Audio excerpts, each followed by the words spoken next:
Hi guys, my name is Anton Voroniuk and I'm really happy to have you with us on our social media marketing day. Today we will talk about how it's going with social media, how to use Facebook, YouTube, Instagram and other tools to make your digital marketing more efficient, get more leads and get higher ROI. Today we have a really international conference among registration. I saw over 40 countries. So don't hesitate. Please introduce you in chat, write from which country you are watching us, and we will be really happy to meet you. My name is Anton Voroniuk, and I'm Chief Executive Officer of Skills Booster Academy. I'm in digital marketing for 15 years, and today we will share our knowledge of our partners, great SaaS in digital marketing and social media. Also, we will have speaker with Google, so it will be really cool. While everyone is introducing themselves in chat, I will share a little bit my presentation and tell what we are going to talk about during this session. Today, we are talking about one of the most efficient tools in digital marketing. Today, we are talking about social media. So if we go to my presentation, my first topic will be about top 23 social media marketing tools for beginners. Some of these tools and speakers you will see in our today's agenda. Some of them will be new for you, but I will start from tools from toolkit, which is really handy and can be really helpful for everyone who starts digital marketing, goes in social media and do it more effective. Today we have different topic. We will talk about ads. We will talk about monitoring, about content structure, social media marketing management, and a lot of other different things. Our speakers today, they are really A players in their companies. They have a great knowledge of social media marketing tools, and they will share this knowledge with you. Everyone who are watching today us online has a really great benefit. You can ask your questions in chat and we will share your questions with our speakers. They will answer your questions. They will try to help you with your social media marketing approach. So, just a few words about us. As I told, we are 15 years on in digital marketing, and right now we are working with a lot of different markets and different countries. In our history, we have a big digital marketing agency, WebPromo, the biggest Ukrainian digital marketing academy, WebPromo experts. And now, if we talk about our global approach, have 320,000 students on such platform as Udemy. For everyone who is watching us today, will be special gifts. You will get the biggest Udemy discount for some of our courses, and some of our courses you can get for free. So don't hesitate. Just wait for special links, for QR codes, and we will share this knowledge with you. So, guys, we are ready to start. I will share with you 23 tools that are really useful toolkit for everyone who is working in digital marketing. I want to use your fingers to count. I think that today we have people who are social media marketing beginners, people who are working in digital marketing for many years. So try to count how many new tools you will get from my presentation. So let's start. The first that I want to say is that I've divided my presentation into big blocks. The first one are old friends tools, which are really estimated players. They are well known, they are leaders in their niche. And on the other hand, I will share tools which are really new. They are like 1, 2, 3, 5 years old, but they take a very important role in digital marketing strategy and what people usually are doing. So let's start. The first tool that I will share, and you can find the course about this tool on our Udemy channel. This is SimilarWeb. SimilarWeb is really the best competitive intelligence that we have right now on market. And if you have such questions, how is going with your competitors? What social media traffic do they drive? From which social media networks, and so on? SimilarWeb has answers for you. So if you want to know about traffic, about social medias in exact countries, markets, and so on, this tool is must have. It's like one of the oldest tools. We use it maybe from the first days, but at the same time, we are still using it in all our digital marketing approaches, in our challenges with social media, and so on. This was number one. The next one big thing is how to manage Google's YouTube traffic. Of course, you know that if we try to range the most popular websites in different markets, we will have such three big companies. On the first place will be Google, on the second will be YouTube, and on the third place will be Facebook. If we talk about most markets, when we ask people what is the most popular social media on your market, they will answer Facebook, and they will be wrong, because on the second place is YouTube, the biggest video hosting, and at the same time the second biggest search engine. So if you want to get more ideas how you can work with YouTube, how you can manage this social network, how you can create really great video and great content, think with Google portal will help you to learn more about insights, trends, and so on. So if you will just read the title of this tool, it's Insights, Ideas, Inspiration. This is how you as marketer can get more value and more ideas from Google tools, from YouTube ads, and so on. On the third place will be Facebook Ads Library. Of course, everyone who is presented on this conference, you use Facebook ads, you use Facebook marketing, and you need to understand how your competitors use Facebook ads, and Facebook as library is one of the greatest tools that can help you to answer these questions. You can just need to Google Facebook ads library and go to this tool, just add in Facebook page you want to monitor, and you will see what active ads are for this page right now. For some markets, for example, for the United States, you can even examine the advertising budget. It's really cool. I think that you will love this tool if you didn't use it previously. So I recommend you to go to Facebook ads library after I will finish and spy a little bit for your competitors. Facebook for industries. Of course, all marketers' lives and size. Of course, when we start some campaigns and activities, we need to understand what we need to use and what we don't need to use.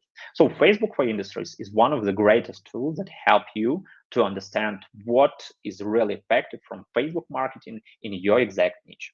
We can use it for financial services, retail and e-commerce, gaming, entertainment and media, telecommunications, technology, consumer packaged goods, automotive, and other niches. Just go to Facebook for industries, check your niche, and find a lot of really useful insights for you as social media manager, for you as digital marketer. I hope this tool will be really, really helpful. Facebook Creative Hub. Marketers, social media marketers, digital marketers, they are always worried about creatives. What I need to do to make my ad, to make my post, video, and so on really effective. So if we talk about Facebook Creative Hub, it's one of the tools that help you to stop worry and start using the right creatives. You can find here great ideas to inspiration, preview the best ideas, collaborate with different teammates, go to idea to which you can launch easily, and so on. So if we talk about the fourth player, the third player, it depends how you will count. On different markets, TikTok is growing tremendously. It's going to the moon, and there are even surveys where TikTok get more audience in previous year than Google. So what you need to do with TikTok? Some people love TikTok, some people don't love TikTok, but at the same time, it's one of the most fastest growing players in social media marketing.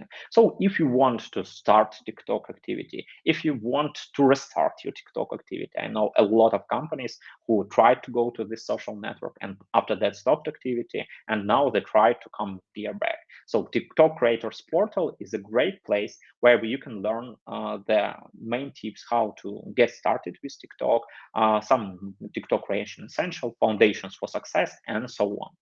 So the next big tool, which is our partner for many years, and I think that it's one of the best retention tools, is SendPulse.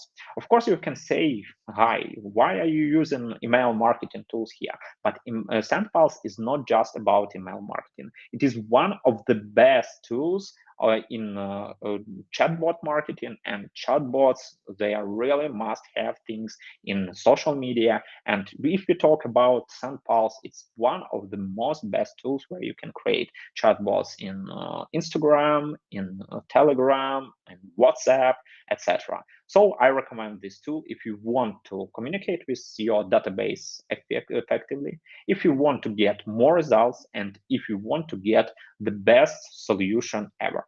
So the next one is BuzzSumo. BuzzSumo is a great way how to grab ideas for your content plan. Each marketer has the same pain. You have a content plan and you need to create posts, need to write articles, shoot some videos, etc. And if we talk about BuzzSumo, it is one of the best tools that can give you ideas how you can get the best solutions in this way. So if you just type in BuzzSumo your website or the website of your competitors, you can understand which content get the most interactions in social media, reposts, likes on Facebook, reposts on Twitter, etc. So get this idea and try to examine different ways of content plan and add new topics, new themes in your content plan with BuzzSumo. Vidaq. As I've already mentioned, YouTube is a big thing. It's the second biggest, the most popular website on the most markets. And if you want to be really efficient on YouTube, you need to use such tool as Vidaq.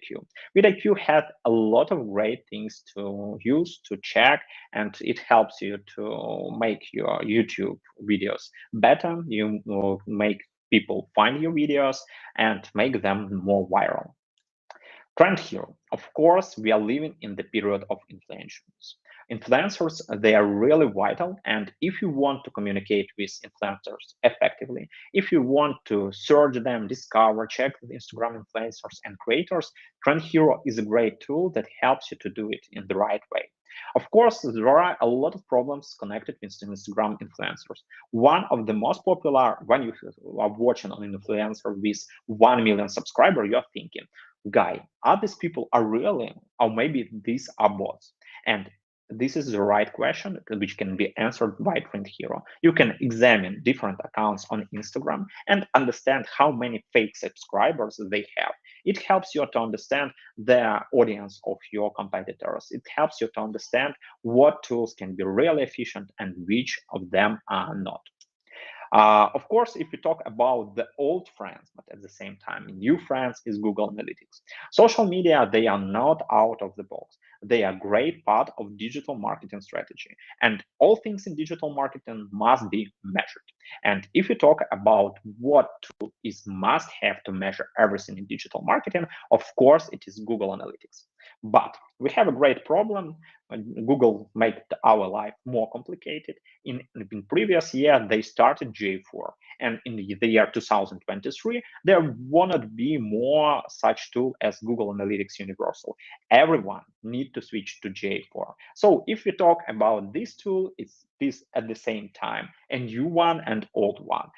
Most of marketers, most of social media marketers, they use Google Analytics to examine the efficiency of their social media marketing campaigns. But at the same time, there is a new version, J4. We have a lot of videos in our Google Analytics course about J4, how to switch to J4, how to use it, and so on. And if you are not familiar with J4, I have bad news for you.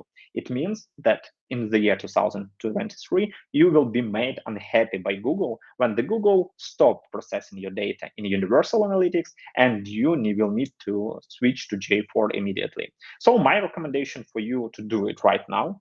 Don't hesitate, don't wait, go to Google Analytics, register J4 account, add all data, add all quotes, and start working with this tool too. So the new friends time, some new tools for you. I hope that most of you who are like old guys, you are working in social media marketing for a few years, you already know all these tools.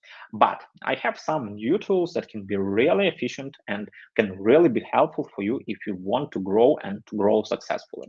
So the first one of them is Contentina.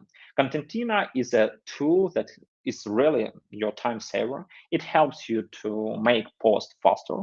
It helps you to run through all activities with managing your social media campaigns, with scaling them, and so on.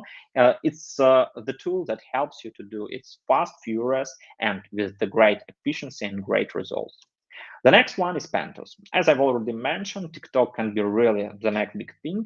And a lot of questions from our students on Udemy we have about how to analyze competitors on TikTok. We have course on TikTok on our Udemy account, but I will answer on this question here too. Pantos is one of the best and easiest solution that will help you to learn more about your competitors, to know how they manage TikTok, what content do they create, what hashtags do they use, what kind of music do they use, and so on. Pentos is great thing. So if you want to grow in your account on TikTok, I recommend you to start using this tool too.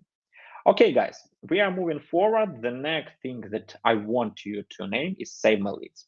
Everyone who is working with Facebook ads understands that Facebook ads, Google ads, and maybe a lot of ads you are working with, they are not ideal. But there are some painful issues you can be touched here. And one of them is that you don't have notification from Facebook, for example, when you have new lead. Or, for example, your client don't understand that they've sent their data and this data is already on your side and it's proceeded and your manager will contact them and so on. Save My Leads is the great tool that helps you to notify people about new leads on Facebook by using email, SMS, or you're just dropping this data to CRM, to Google Spreadsheets. You can proceed, you can work with this data, and so on. It is one of the automation tools that is really young, but it has a great solution for your pain. So Save My Leads is that tool that can solve your problems, that can help you find really great ideas how don't spend time on some routine task, but answer your people and do it immediately in video.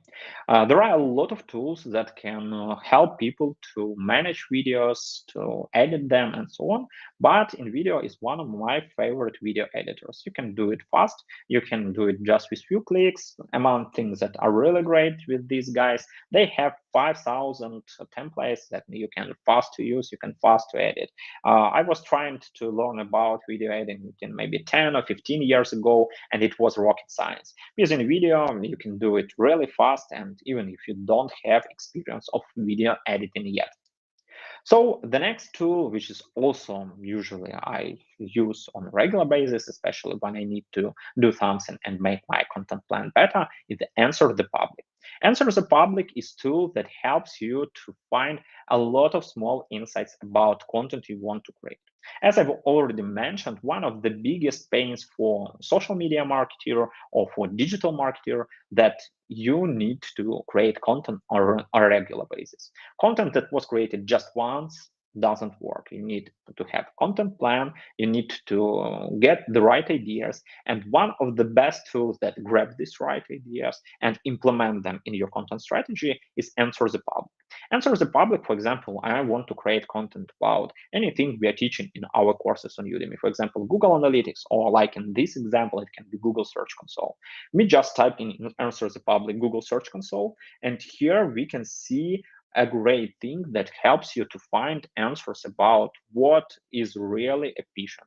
We can see as questions that people are asking for Google, and you can create articles on these topics. You can create Facebook posts, Instagram posts, you can short your video, you can make stories, you can make reels, YouTube shorts, any kind of content just answering this question. For example, we can see such questions: what Google Search Console in SEO? How do they crawl? How to connect Google Search Console and Google Analytics? And a lot of small questions. And you need to understand that all these questions, they are real pain that people have, and they came with this pain to Google, and you are helping to solve this pain. And people will be really happy that you help them. They will subscribe to your social media, they will share this knowledge, they will like you, and all this makes your social media more powerful and more efficient.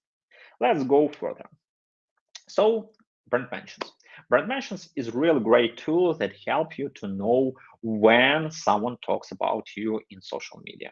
Brand mentions has a lot of great features, but at the same time, we understand that there are two types of mentions that you can have online. Maybe three times, like positive, negative, and neutral. But we are managing with positive and negative.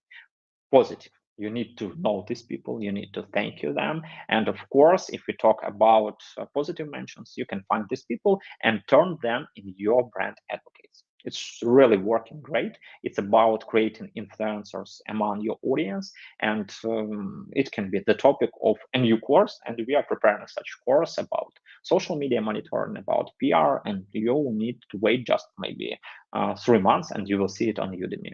On the other hand, you need to mention with negative reviews, and brand mentions is a great tool that helps you to monitor any kind of reviews to understand their tone, to understand what they're talking about. And if you have negative reviews, you can respond really fast. You can manage them and so on. And brand mentions is a tool that helps you to do it in the right way. So a few tools from B2B. I've always have such questions that, guys, you are talking a lot of tools that are good for B2C, but we don't understand how it can be used for B2B. For anyone who is going in B2B sales, for anyone who is going to account-based marketing, we will also have account-based marketing course on our Udemy platform, maybe till the end of this year or in early January of 2023. There are tools that makes your life much more easier. Of course, the easiest one of them is just go to LinkedIn to pay for them for Sales Navigator, but there are a lot of other tools that can help you enrich your data and find a lot of small hints about these people you want to communicate with, their social networks, their job description, the changes of these job descriptions, and so on. It works with Spokeo. Spokeo is one of such data enriching tools. You can just register in Spokeo, add the email of your client, potential client, and so on, and you will get data about social networks, in which social networks are presented these people, how do they manage them, and so on. The next tool, which helps to reach people and do it also in the right way, is Lusha. Lusha has a lot of really vital solutions to know about exact roles. For example, you are a digital marketing agency and you want to reach CMOs of SaaS platforms in your country. For example, I see someone's posted that these guys are from Romania, and okay, we can just say that we are searching for marketing directors or chief marketing officers in Romania. And Lusha is a really great tool that will help you to find LinkedIn profile, to find email, phone number, and so on. So it's also a great tool that you can use. So guys, one more tool. I have maybe a couple of them, and I need some minutes to answer the question. Analysa. This tool started as Instagram artificial intelligence analytics, a lot of data about hashtags, profile analysis, and so on. But as I've already mentioned, Instagram is a great tool, well-known, established, and so on. But TikTok is rising. So the feature that was added maybe few years ago, it's TikTok analytics. And if you talk about TikTok analytics on Analysa, it's really cute. I recommend you, if you use different TikTok activities, if you started this social media in your strategy, go to Analysa, test it, and so on. One thing that I forgot to mention, and it's really important, that most of these tools, they have free demo version. You need just register, try this tool, understand is it really solving your pain, and if it's so, you can just understand what plan is okay for you. So it's really good. The next one tool is Emojipedia. Of course, when we are working with social media, we can't work without emojis. You need to post the right emojis. You can go here, you can go there, the right smiles, and so on. If you still don't have ideas of the great emojis, don't hesitate. Emojipedia is the biggest library of emojis. You can find the right emojis for your post, for your emotion, for your today's mood. I recommend that you do it on the regular basis. Brandleaf 2.0. YouTube was mentioned in this presentation for a few times. We need to work with YouTube, and of course, we need to work with YouTube ads. One of the regular questions we have for our agency as a Google Premier partner, guys, how I can match my sales from display advertising. Google has a lot of different interesting lectures, funnels, and so on, but we need exact tool and we need exact measurement. Brandleaf 2.0 is a tool from Google that helps you to understand how your exact video campaign works and what we can change there to make it better. You will measure the change of brand awareness, brand recall, and so on. Brand Lift 2.0 is really great tool. I love it. And for everyone who decide to start your ads on YouTube, I recommend to use and do it just with that tool to measure everything and understand how display awareness influences on your sales and on your brand KPIs. Vista Create. We need to create really a lot of creatives. We need to do it fast, furious, and beautiful. And I love Vista Create. The most of this tools team is also from Ukraine, as we are. And I recommend Vista Create to we do really great design for your posts, for your banners, and so on. So just go there and examine a few new creatives, templates, and so on. Loon.io. Unfortunately, the speaker from this platform, Leo, today got COVID. It's a usual story for autumn. People are seeking. We wish Leo to go back and that he will recover as fast as we can.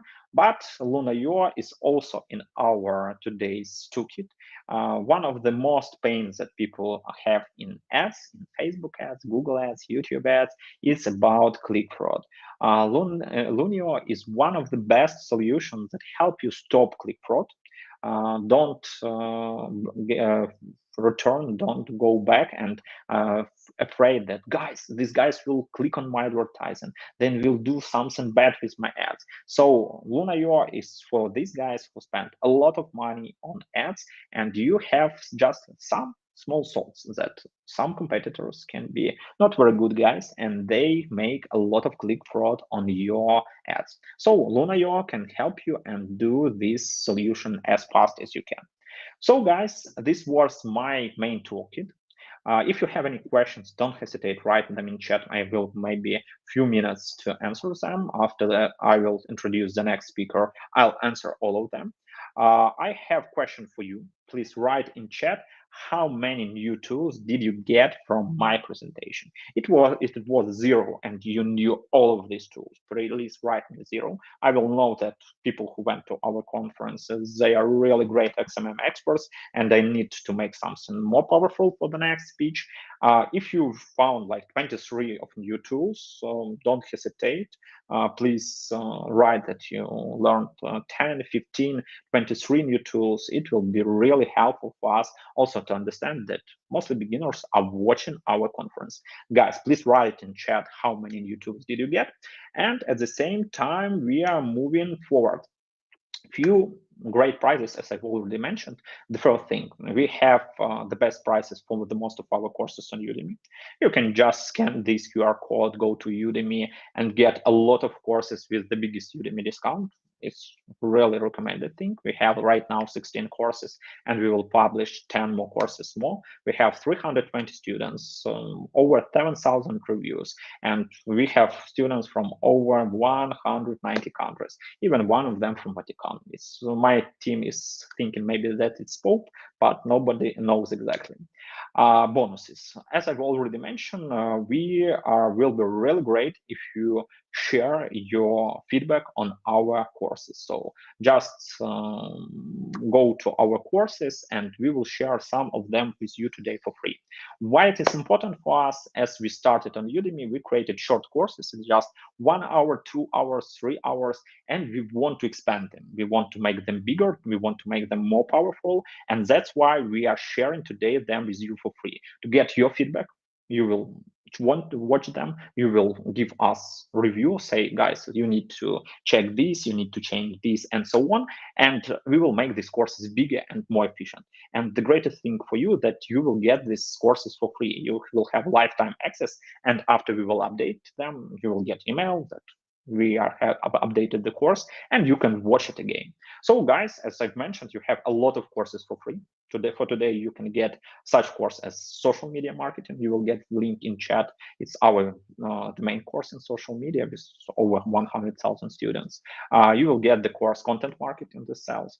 For everyone who are really fast and you have time to scan bonuses, you can do it just scanning QR code, or you can find the links in chat. TikTok marketing. This beautiful girl Daria helped me create a really great course about TikTok. So everyone who wants to start your activity on TikTok, don't hesitate, go there and get this course for free. Instagram is Vlad Bogutsky. Instagram is Vlad is really great expert. So if you want interested in this topic, you can get this course today for free. And Facebook marketing. So Vlad is also sharing his expertise on Facebook marketing. This was all. I'm just in 30 minutes. I understand that I will not have time for questions. I will answer questions in chat. And now I want to share and present you one of the greatest speakers and our next speaker. Today we have with us a great speaker from Google. It's Kate Didyk. She is account strategist and video solutions specialist on YouTube. She will talk about enhance your brand with YouTube. As premier partner of Google, we have a great benefit. We can invite such great speakers, and I'm really appreciate that Kate is today with us. Kate, hello, how are you? Hi, thank you so much for such an introduction. I'm great. How are you? I'm fine. I think that you will share a lot of great insights on YouTube. Am I right? Well, as much as I manage in 30 minutes, but I'll try my best. I'll start sharing the presentation in a second. Yeah, you can see it, right? Yeah, You we can see see your me. presentation and you can start. Have a great speech. Thank you so much. So, hi everyone. As I was presented, my name is Kate, and I'm an account manager and a video solution specialist, YouTube EMEA at Google. And as I said, since we have a limited time, I'll try to focus on the value YouTube can bring in enhancing your brand. And when you hear enhancing your brand, you probably think about some awareness solutions. But the main message of this presentation that I'd like to convey would be that in order to get your customer, it is essential to be present at all the stages of his purchase journey.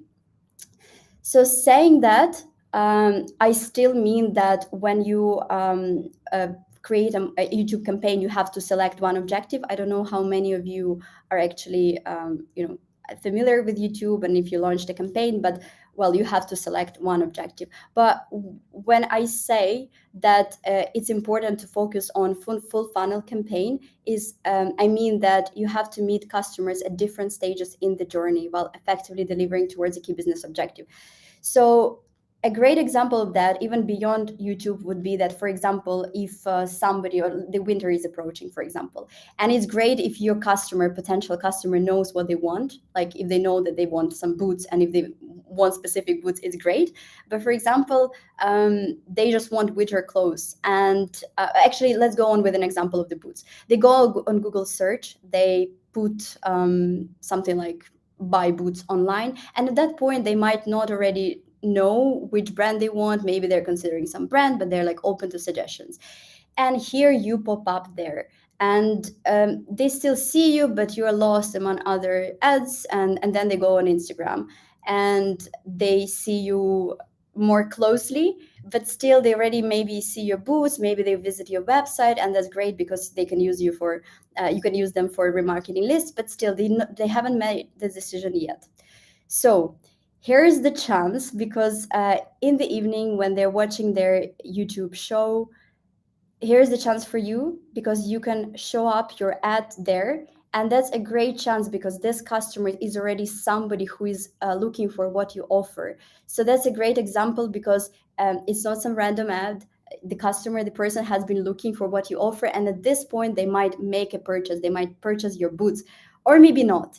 And I want to talk about that right now, about this maybe not, because when we talk about YouTube, you also, it's ideally you'd want to show up to your customer at different stages of their decision making process.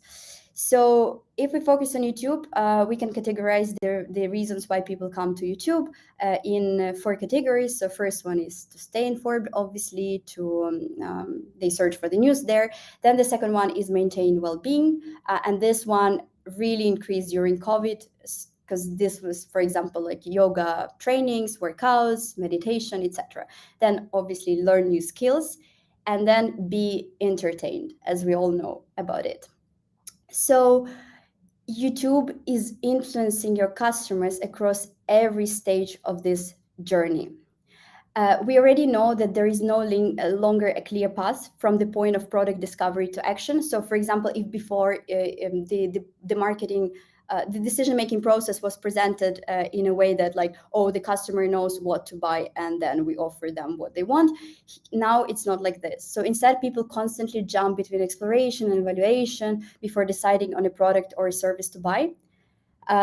Because there are so many options and it's easy to get lost. So that's why it's important for you to appear at every stage. So as a result, YouTube has evolved from a singular entertainment destination to a prominent knowledge hub.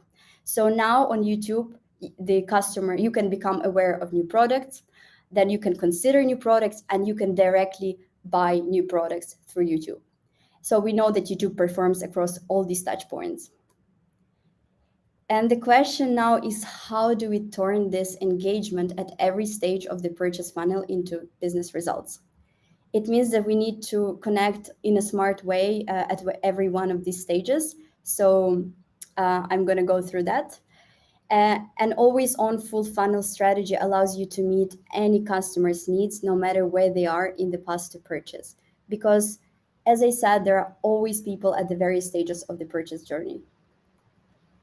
So there are, well, we've identified 4 key things we can do to achieve that. So first one is show up at every stage of the customer buy cycle. Then I walk through this further. Then find your best customers. So find the right audience, and that's one of the most crucial ones. Then identify the right bidding strategy, and then measure growth at every stage. And this is just a little guide for identifying the right YouTube strategy for you. You'll receive this presentation afterwards, so you can have a look at it in more detail. But let's move on to the first stage, showing up at every stage of the customer buy cycle. Here's the funnel. I think you've probably, or you might have seen this marketing funnel many times. And when we say your customers are on customers are on YouTube at any stage, we already acknowledge how the user journey is not linear as it was presented in the past. So even though I've been saying that the objectives are interrelated, they should be aligned, and you have to be present at every stage, it's still important to identify one marketing goal to go with in your next campaign. So we will use this marketing funnel today to support you with an easy framework, so you can define your goals and start working on achieving them.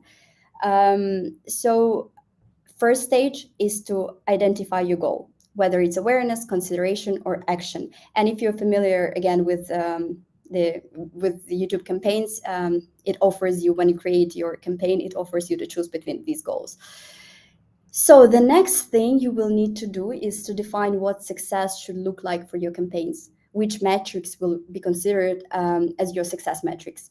So for example, if you want to drive awareness, you would probably define the success of your campaign by its reach, or by metrics like awareness or ad recall, which you can measure with Brand Lift, is a tool that is also available if you launch a campaign on YouTube. And if you want to influence consideration, you might want to look at consideration rates, or even at metrics like website traffic, for example. And more straightforward, if you want to drive conversions, you would look at conversions.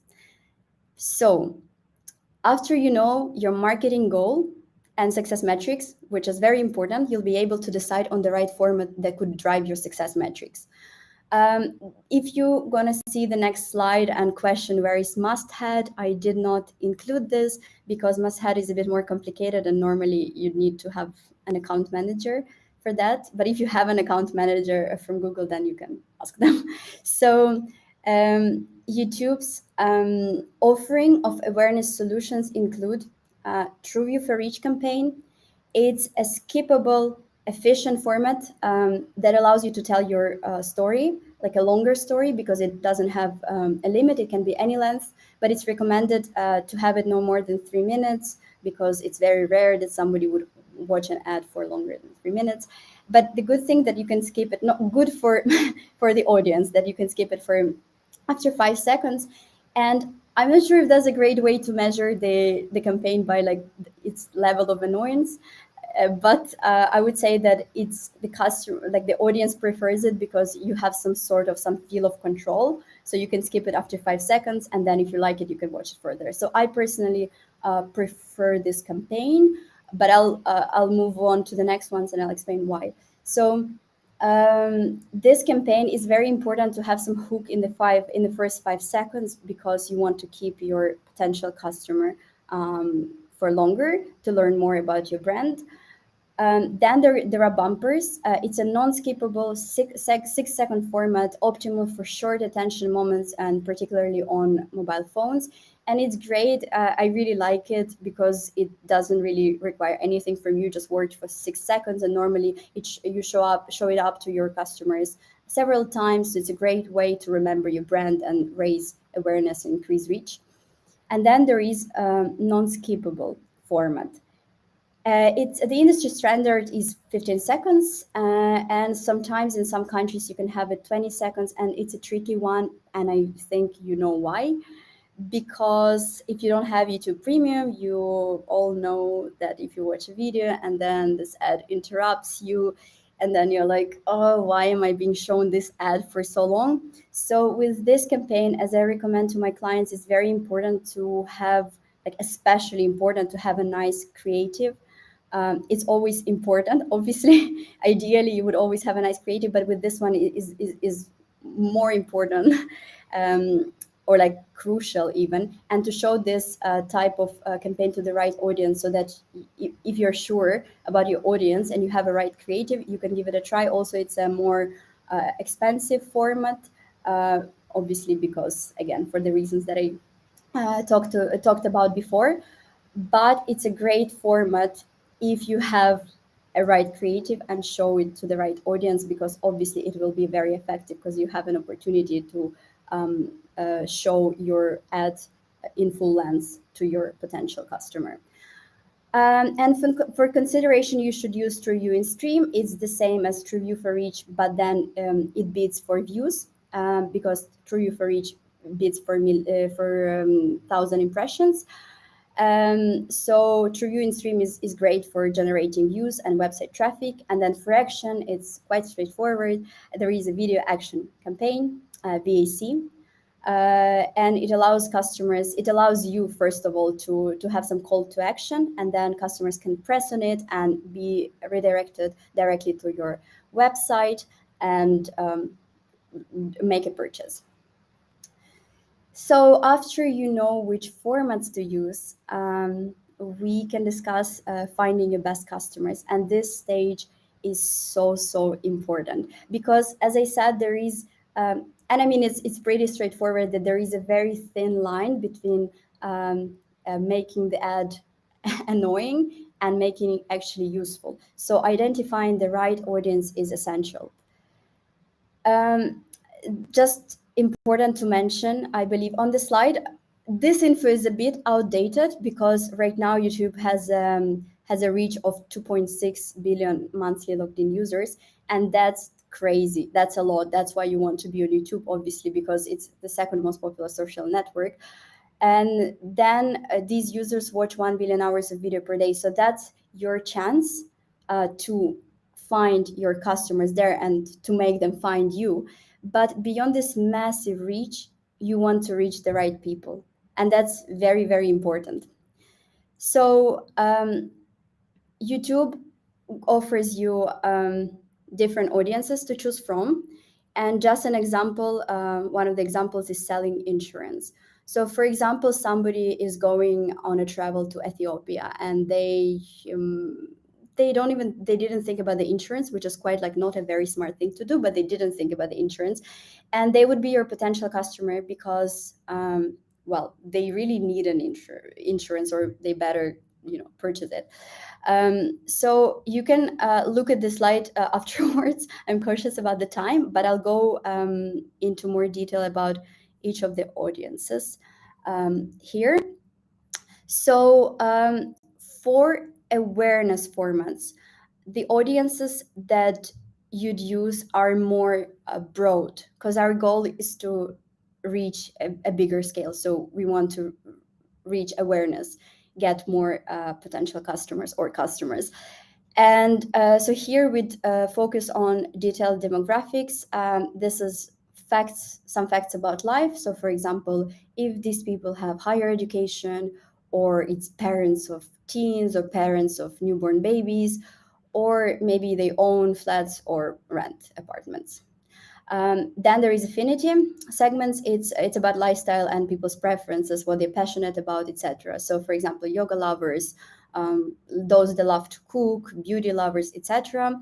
Then there are custom segments, and in this case, in awareness case, it's for example about the websites people like to visit, the stores they visit, the gym they go to, the apps they download. So there's more like detailed information about their preferences. For consideration goal, you would use live events.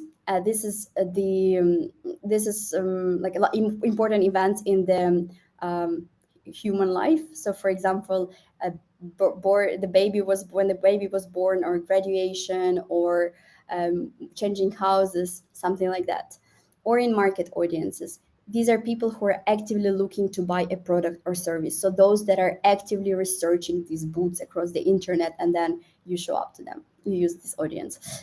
And then for driving action, we'd use more specific audience segments. So this can also be in market, or you can go even more in depth. And actually this one is the one that I really like, because I can see how effective it is custom intent. I think it's custom segments called, because the names changed a lot in the past years. So it's custom intent, custom segments now. So this is when somebody, for example, they search for boots on Google, and then you chase them up on YouTube. And that's such an effective way, because you know for sure that this person is already looking for, for what you offer, and then you just, show up to them again. Also, you can use something that is now called your data segments, previously remarketing, and then customer match. So that's about the audience. And this is just the overview of the audiences. Again, as I said, they now have different names, but if you just put them on YouTube, on Google, then you'll find the info about each of them. You'll receive this presentation afterwards, so you can have a look. So after you choose your format and audience, you will have to obviously optimize your campaigns and choose the right bidding strategy. But that's quite easy, because you've already been taken care of, because these formats, when you choose them on your Google Ads account, they're already pre-selected for you depending on your marketing objective. So for awareness, you'd be bidding towards cost per mil, so cost per 1,000 impressions, because we want to reach a bigger scale. But we still focus, as I mentioned before, we still focus on the audience that would potentially be interested in your product. But here we don't really like. It would be great if they watch the video, but it's not the point at this point. But if you focus on consideration, we bid towards cost per view. So we want them to watch the video. We need them to watch the video, and the campaign will optimize towards that. And for action, quite straightforward. Again, you'll be bidding towards the cost per action, target cost per action, or towards the lowest target CPA, with the strategies maximize conversions or target CPA. And also important to mention that video action campaign, so campaign that is optimized towards action, is an always on campaign. So ideally you just launch it and you have to always have it, because it's much cheaper. So it's always a great way to be on YouTube for smaller businesses, because it's more affordable, and normally you target so you generate leads with this. So you can basically, in simple words, directly maybe sell with this campaign, or just basically generate leads. While awareness and consideration campaigns, they're more pricey, and normally you launch them for some event. So for example, you have a promotion coming up, and then you launch this campaign for a month, or there is a Christmas coming, and you can just again use this momentum to launch this campaign. But at the same time, it's not like linear. It can be all in a cycle. So you have this always on campaign, video action campaign there, and then Christmas comes up, and then you have like International Women's Day, and then you can launch awareness campaigns throughout this whole cycle. So yes, and then as you experiment with video's ability to drive full funnel results, you have to, of course, make sure that you measure these results and this campaign works. So each success metrics will be measured differently, but you can still measure it, and you should. So the key is understanding how your brand marketing impacts performance outcomes and how performance impacts brand strengths, because as I said, they're all interrelated. As you fortify brand campaigns with performance wins, your brand can continue to grow sustainably. If you focus too much on short-term growth without investing in branding, obviously you'll peak early and then you'll drop. And if you don't hit key performance metrics, well, who cares that your brand will be known, but you won't generate money and your business will not exist eventually. So it's important to get a better idea of which efforts are driving both conversions and also raising a brand metrics to help your business sustain. Now, how can you combine everything to create a full funnel media plan? Probably I don't have that much time to focus on that, but this is just an example, and you're encouraged to create your plan. But the idea is that you don't just launch a video action campaign or just a brand awareness campaign, but it's all together at different stages of a brand life. Or a brand year. Right? So your business goal doesn't have to be one single goal. And this is an example of a brand or a business that enters a new market. You can start with, for example, sourcing your audience, trying to understand who is more willing to buy your product, who you should focus on in your next campaigns. And you can launch, for example, a true viewing stream, which is consideration. Campaign. And then after that, once you already more or less know better who is more interested in your brand, you can throw a blast, so a big campaign, or not necessarily a big one, but a bigger one to raise more awareness and generate more reach with one of the awareness campaigns. And after that, you can repeat the message with always on campaign, so with video action campaign. So you can already use the audiences that you generated before. So for example, from the 2 previous campaigns, you already have some remarketing lists, which you can use in your video action campaign to drive leads. And again, as I said, you can like repeat the cycle again and again. And that's just another example how you start with awareness campaign to raise awareness of your product. Then you collect those that are more interested in your product, so those who are more engaged with your ad, and then you bring them to conversions to, for example, your website and gain more sales. And just a thing to mention, if again you worked with YouTube, you can use Reach and Performance Planner to plan your full funnel media plan.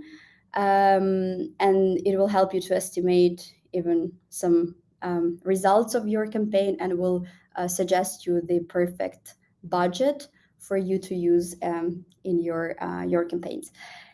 And that is it. It was very fast, but yeah.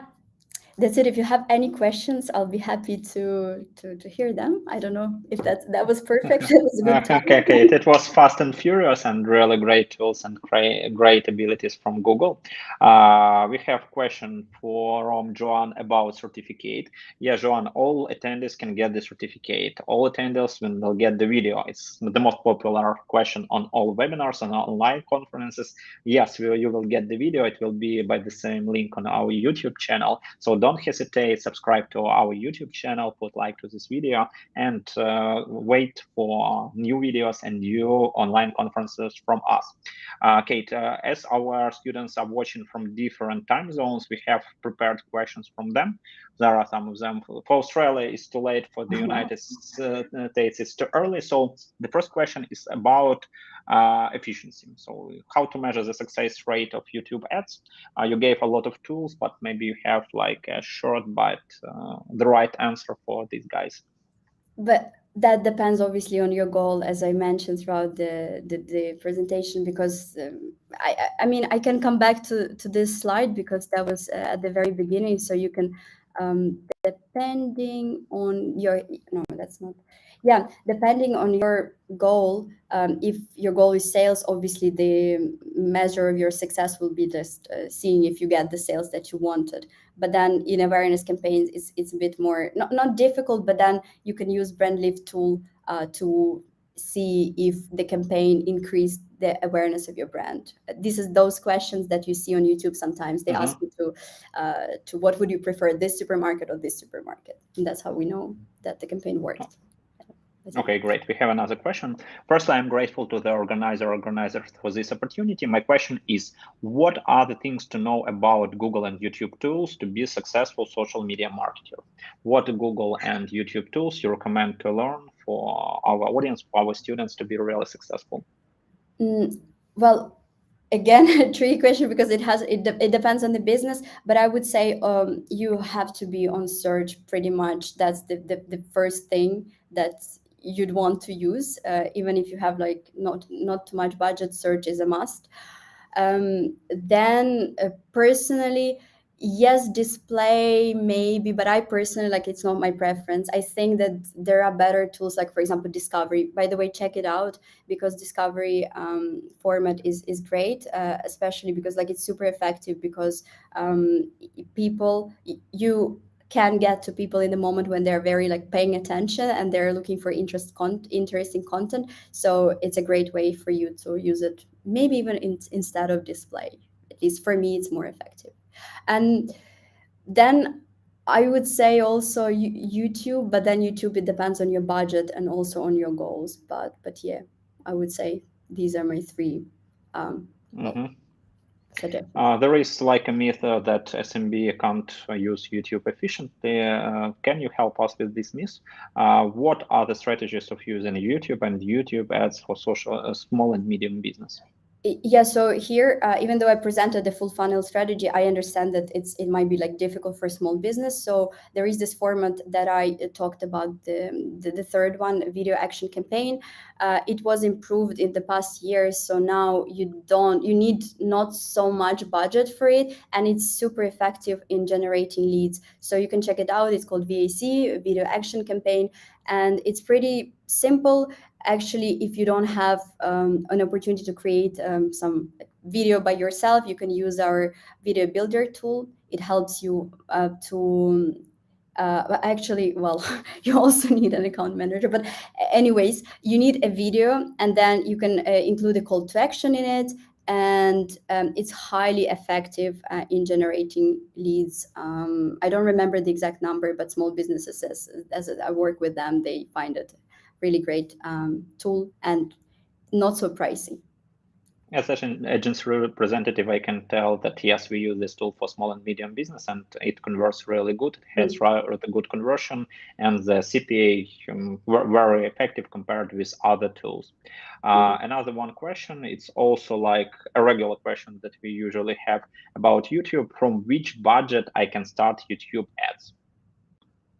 Yes, you probably maybe let's see how it works for the small and medium business. It's a very difficult question because I never know what to say. It depends. It depends but on it's regular, Kate. This is one of the most popular questions we have about YouTube and Facebook ads. I know, but just to maybe like calm you down, there is no minimum budget, but it also depends on, for example, if you have a search campaign, then you can search on Google for YouTube campaign. No, I'm not sure, but anyways, for example, if you have search campaign and you use this X budget, then on YouTube you can use like 2x target. It's hard to explain right now, Anton, but it depends. But there is no minimum budget, which is a great thing, and your campaign can work even with like low budget, but it depends on what like the tools you use, the other campaigns that you use. Sorry. Kate, thank you for your time. Thank you for a great speech. It was my pleasure to have you with us. And I hope to see you on our next events. Have a great day. Have a great weekend. See you. Bye-bye. Thank you so much. See you. Bye. Guys, as I already mentioned, we have a lot of gifts for you. The most of our social media marketing courses on Udemy you can just today get for free. Why we're doing such great gifts? We are going to make a great update on our Udemy courses. So we need your feedback. You are social media marketing guys, you are social media marketing experts.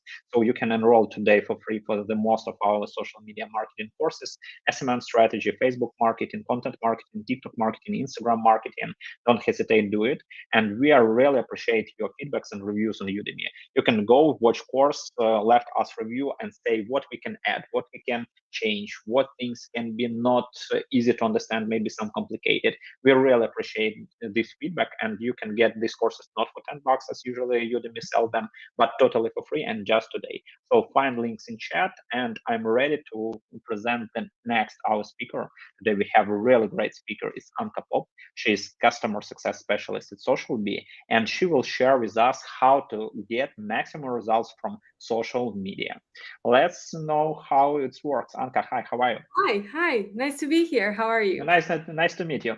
So what's about results? It's maybe one of the most tricky questions we have with social media marketing. Everyone wants to get a great results. Will you help our audience to do it? Hopefully so. Let's get right into it and Well, let's start. Time. Let me just share my screen. Sure. And we can go right into it.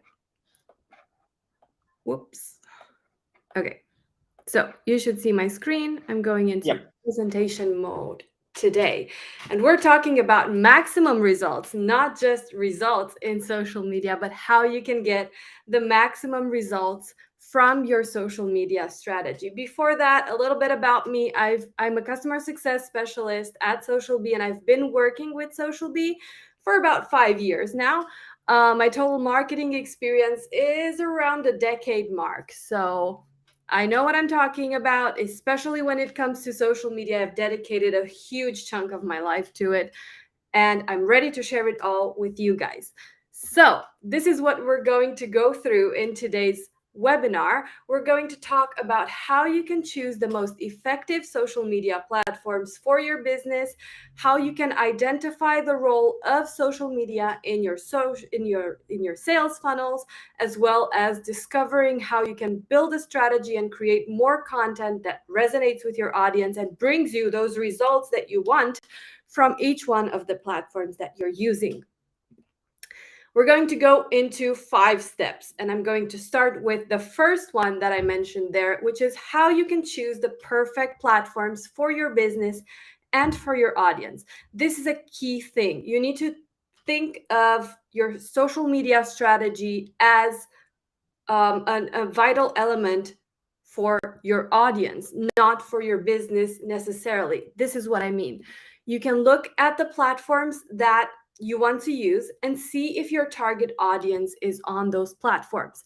I gave you a few examples here, but pretty much depending on the generational pattern of your audience, of your target audience, if you're targeting millennials, you might want to go on Instagram and Facebook. If you're targeting Gen Z, you're definitely going to want to be on Instagram and TikTok. If you're targeting business professionals, people in their 30s, in their 40s, and so on, you're going to want to be on LinkedIn and Facebook and things like that. So depending on where that generation spends most of their time, that's where you're going to want to be at. But you also need to take into account what types of platforms you're going to use based on what people look for on social media. And I gave you a few examples here. On Instagram, people want to get inspired. People want to get motivated. They want that feel-good vibe. On Twitter, it's all about the text. It's all about keeping it short. It's about opinionated, voicing your opinions and opinionated posts in there. On the other hand, LinkedIn is very professionally driven. So you can expect infographics, you can expect long descriptions, thought leadership, news from each industry that you're following, and things like that. So think about both of these things when you're considering your strategy in the beginning, and when you're considering what social media channels you should use in order to get the maximum results. These two are key elements in doing that and in getting that part at least started, if not defined. Number 2 is to move your prospects into the next stage in the sales funnel. And before I tell you exactly how you can do that, let's quickly go over what actually is a sales funnel. I know most of you will definitely know what this is, but just to make sure everyone does, a sales funnel is the process of converting someone into a customer, and it has a few stages, starting with the awareness stage, and it goes into a funnel type system where your audience gets less and less and less. So everyone who your audience, who might be a target audience, wants to be aware of your brand, and they will be. And then only a portion of those will have interest in your brand, which is the second stage. And then only a portion of those who have interest in your brand will actually have the desire to purchase your product or your service. And then, even more than that, only a fraction of those who have the desire to purchase will actually take the action and do the purchase. So, why are these so important? Well, I gave you just 3 main reasons on why that is. You'll find when and where your prospects are dropping out and what's happening. Why are they not converting to the full potential? You'll also be able to use this information to maximize your CTAs, your call to actions, and use the right ones for whatever it is that you want your audience to do. And speaking of what you want your audience to do, you'll be able to focus your efforts on a specific group of people that are within your target audience and weed out anybody else who's not a qualified lead. So let's see, what's the role of social media in this sales funnel thing? Well, to give you the answer to that, you're going to have to answer 3 questions first. How do prospects find your social media accounts? Do they look for hashtags? If they do, you're going to have to increase your hashtag research and create a strategy on hashtags. Do they learn about you from Facebook groups? You're going to have to be present on Facebook groups if your audience learns from there about you. So look at where your audience learns about you first. That would be stage 1. Second question is, how do you want them to think or feel about your business? The one example I gave here is I want them to trust the expertise I share with them. So that's positioning you as an authority, as an expert in the industry that you're in. You can also just position yourself as a fun, fresh brand that just passes the vibe check, and that's it. So it's completely up to you how you want them to perceive your business. Are you the cool, fresh brand that they go for fun on social media? Or are you the expert that they go to for information, for education? And this will drive where your content strategy is going on social media, whether you should add more educational content, whether you should add more memes, more fun stuff, or just a mix of both, because you can also do that. And then the third question here is, what action do you want them to take? Do you want them to purchase your product? I would imagine so. Do you want them to read your blog post? Of course, that's why you wrote it, right? Do you want them to sign up for your newsletter? Yes, you want people to see the things that you're actually working on. So these 3 questions will answer for your particular business what role does social media have within your particular sales funnel. I'm just going to drink a little bit of water. And then we're moving on to the third step, which is where we learn how we can approach social media strategically. You always hear that you should have a strategy when going on social media as a business. And most people don't actually tell you how you can do that. So here I am to give you the 5 steps to strategic posting, starting with number 1, identifying your objectives. This is a lot broader than just social media. So when you're identifying your objectives, you should think of your general business objectives instead. So for this example, I've said increase brand awareness. People don't know about my business yet. I want them to know about my business. Cool. Then we go on to the next step, step 2, which is where we pinpoint our goals. And you might think goals and objectives, that's kind of like the same thing. Well, it is and it isn't, because objectives in this case are going to be the most general idea of what it is that you want, increasing the brand awareness. The goals are going to be a little more specific on how you can do that with social media.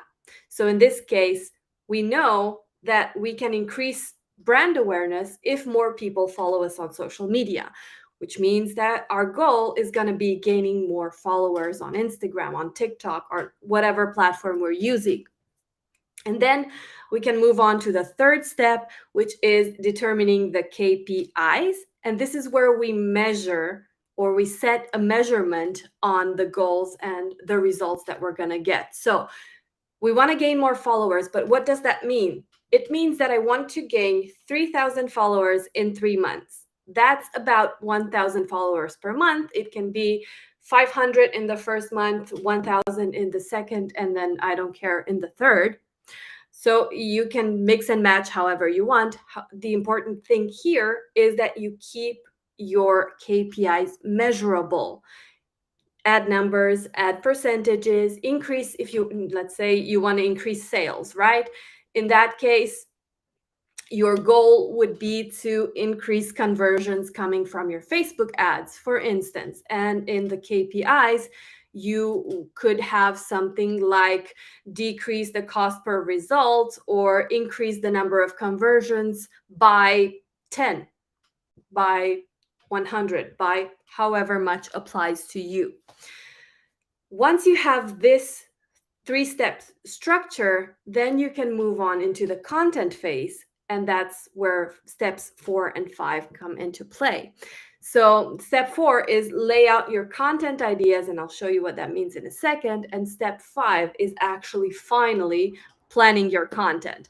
But as you can see, there's quite a journey before you can reach there. So let's see how exactly can you lay out content ideas. I've just added a few ideas here, but pretty much what I mean by ideas is by setting your content pillars. You can call them pillars, you can call them categories, you can call them types of content, whatever you want. The idea stands the same behind it. You need to have multiple types of content that you mix and match to create the perfect content mix for your particular audience. And I've given you a few ideas of how you can do that, but let's look at how we can do that if we want to position the brand as expert in the industry, right? So first of all, we're always going to have some promotional content because we actually want to promote the business further, but we're going to include into the mix some motivational content. People need motivating. We're going to add probably some industry news into that mix. We're also going to add educational content into that mix. We're going to also add maybe some interactive content. I don't know, a Q&A about topics of interest in that industry, a fill in the blank on things that people might not know in the industry, but still things that could educate your audience. On the other hand, if you want to be this fresh, cool brand, you're going to go more into the entertaining content, into the interactive content, together with some fun memes, challenges, things like that to create your content pillars. Once you have the content pillars, that's when we go into the planning of the content. And here I have another 3 things for you. First of all, choose when is the best time to publish your content. And here you're going to look at when your audience is online, thinking about who your audience is, because if your audience is someone who works a 9 to 5 job, they're most likely going to be online whenever they're not at work, right? Whenever they're commuting, when they're eating dinner, things like that. Sorry. The second thing is that you're also going to have to look at when's the best time to publish according to each platform's best practices. These tend to be different from time to time, so make sure you keep yourself up to date with the current trends in the industry and see what platforms you're using and what's the best time to publish for that particular platform. However, in the end, you're going to look at the 2 steps that I mentioned. You're going to mix and match, and you're going to keep testing and adjusting until it works for you. And when it no longer works, because as your audience grow, their habits will change, you're going to have to test some more and adjust some more. And then also, one thing that I've noticed with a lot of brands is that people struggle to keep a consistency, a consistent posting calendar, a frequency, if you will. This will help you avoid spamming your audience because you're going to be active on a regular basis instead of, I know there's several brands who keep forgetting about their social media for months at a time, and then you wake up one day and you're following this brand who already just posted like 10 12 posts all in the same day, which does not look right. So we're going to avoid that and not go into the audience fatigue by creating a consistent posting schedule and sticking to it, regardless of whether that means posting once a week if that's all I have time for, or posting once a day, or posting multiple times a day. Depending on the time that you have at hand, you can go for whatever frequency you want, but keep in mind that it should still be a frequency thing. And then you can look into planning your posts and scheduling them ahead to avoid any irregular posting patterns, because last minute things happen. Sometimes you go on vacation, you forget about the social media post. Sometimes something else takes priority, things like that. So you want to make sure that you always have your content planned ahead of time so that you can handle whatever else life throws your way. When you're planning your content, I suggest that you follow the 411 rule. 411 rule means for every 6 posts that you create, 4 should entertain or educate, or a mix of those 2. 1 should be a soft sell, meaning either a testimonial, a review, something curated that reinforces the need for your service or product. And 1 should be a hard sell, which means actively promoting and highlighting the benefits of using your service or product. The idea behind the 411 rule is the fact that regardless of the frequency that you have, so it doesn't matter if you post once a week or if you post once a day, you can follow this pattern and make sure that you have a balanced out mix, and gives you kind of like an 80-20 rule where 80% of your content provides some sort of value to your audience, whether it's entertainment or education. And then 20% of your content actively promotes your business and pushes it forward so that it stays top of mind for your audience. Whew. Okay, so we have the content, we have every rule that we have there. So what's next? We're going to share the content that brings value to the audience. How do we do that? We're going to look at who your audience is and what they want to see from you. That's very important also when creating the pillars. If your audience is Gen Z, they're more likely to want entertainment rather than education, depending on the industry that you're in, of course. But if your audience is a professional, in the B2B industry, they're definitely going to want industry news, industry thought leadership, expertise, and all of that. So think about how you would characterize your target audience and what their interests are, and use that as leverage when you're creating your content. And I also thought I would give you a few ideas on how you can come up with content. Just the top 5 here is newsletters, looking at Google. Google helps a lot. They also have this similar searches feature that you can look at and pick up some new ideas from there.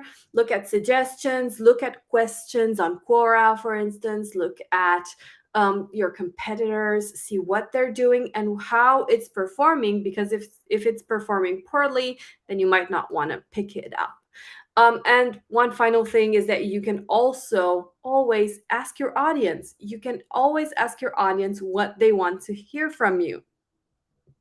They will tell you if they want to be entertained, if they want to be educated on certain topics, and what topics are those. So don't be afraid to ask your audience what they want to see from you. Cool. So we've done all that and we have reached the final step number 5, which is following the requirements of each platform. As you probably know by now, there's a few elements that are typically found in a post, whether it's on TikTok or on Instagram or on Facebook, and that's caption, where word count is very important, image size, which can be different from platform to platform, or the format of your post, which is again different either from platform to platform, but even within the same platform. See Instagram with reels, stories, feed posts, all of that. The type of post also matters, whether it's a video post, whether it's carousel images, whether it's single image, or a link preview for platforms that allow link previews. And then also look at the hashtag use for each individual platform. And to give you an example here, well, actually I have 2, but this one's more straightforward. Looking at Facebook and Twitter, these 2 platforms cannot be any further from each other. For one, Facebook has a huge character limit on their word count, so you can add up to 63,000 characters in a Facebook post, but only 280 on Twitter. You can also look at what's the ideal character count for both Facebook and Twitter, and you'll see that the ideal Facebook character limit is around 50 characters, which is what you see above the fold. So before it adds the see more label, whereas Twitter doesn't have that because it doesn't have that many characters. And so you're maximizing the use of characters on Twitter.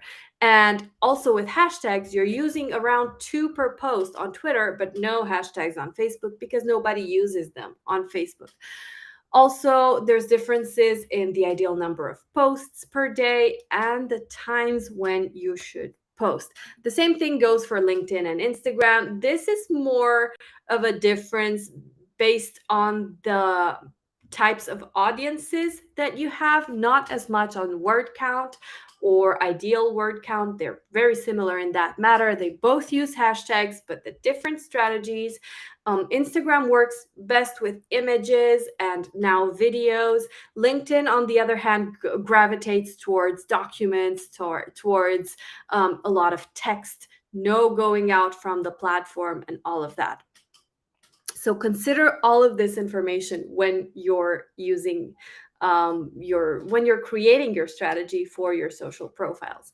And then I also have a little bonus for you guys. How are you going to do all of that and fit it into a few hours worth of time? Well, you're going to use a social media management tool like SocialBee. This is what SocialBee looks like. And let me tell you what it is. It's a social media management tool that allows you to save time by creating all of your content for all of your platforms in one place and just being able to schedule them all at once without having to move from platform to platform and doing that. This is where you would be working with your content pillars instead of individual posts to create a balanced content mix. And you would then be able to create your content and adjust it for each platform individually. As you see in the screenshot here, I have the same content written out for Instagram, LinkedIn, and Facebook, but I can adjust the hashtags for Instagram. I can add a link for Facebook. I can create a more professional tone for LinkedIn without disrupting any of the other platforms, and then schedule it to go out for each platform as I need it to go out.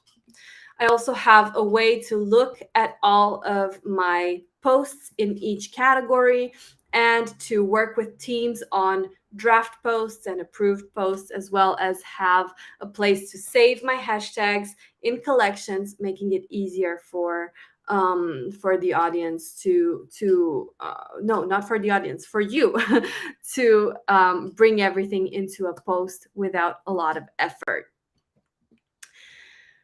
Cool. I have one final thought for you. Let's summarize what we've talked about today.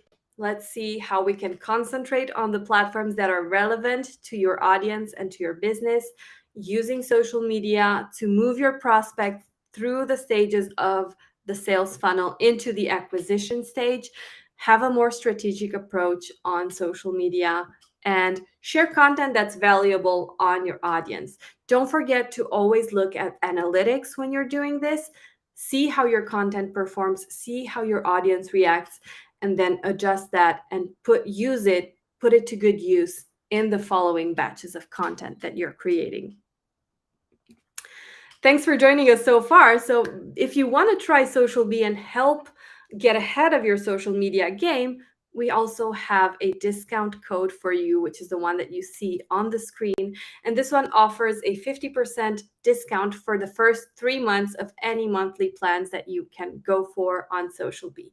And if you have any questions, I'm happy to answer them now. But also, if you have them later on, this is our contact and you can always get in touch. Anca, thank you for a great speech. I really love it. We have some buzz in chat about our activity with checklist. Guys, you can get checklist if you mention that you are watching our conference in any your social network. It can be not just Instagram, it can be Facebook, LinkedIn, so on. So don't hesitate and do it. Mention us if we can get links in chat. And I have some questions to you, Anca. The first one is from Katerina Zaitseva. Is there a way to find out when the users are online in LinkedIn? When we are ready to post something in LinkedIn, we need to know it. What do you think about it? Well, if you're using LinkedIn specifically, it depends on whether you're using a personal profile or a company page, because company pages typically give more information. But if you're using a tool like Social Bee, you're going to have a lot more valuable insights there, because Social Bee analyzes your posts and how they perform, and then gives you the best time to post based on how your audience reacts on your posts. And that's how you know when your audience is online, and you can work with that. We have comments like, "Whoa, amazing!" So I think that there are people that loved your speech a lot too. And we have a question from Lika Kalamits. What does the tone of voice depends on? So the tone of voice depends on a variety of things, actually. It depends on the platform. It depends on what you want to achieve. It depends on who your audience is. If I'm going back to the generational thing, someone who's younger will appreciate more of an informal tone of voice than someone who's a little bit older.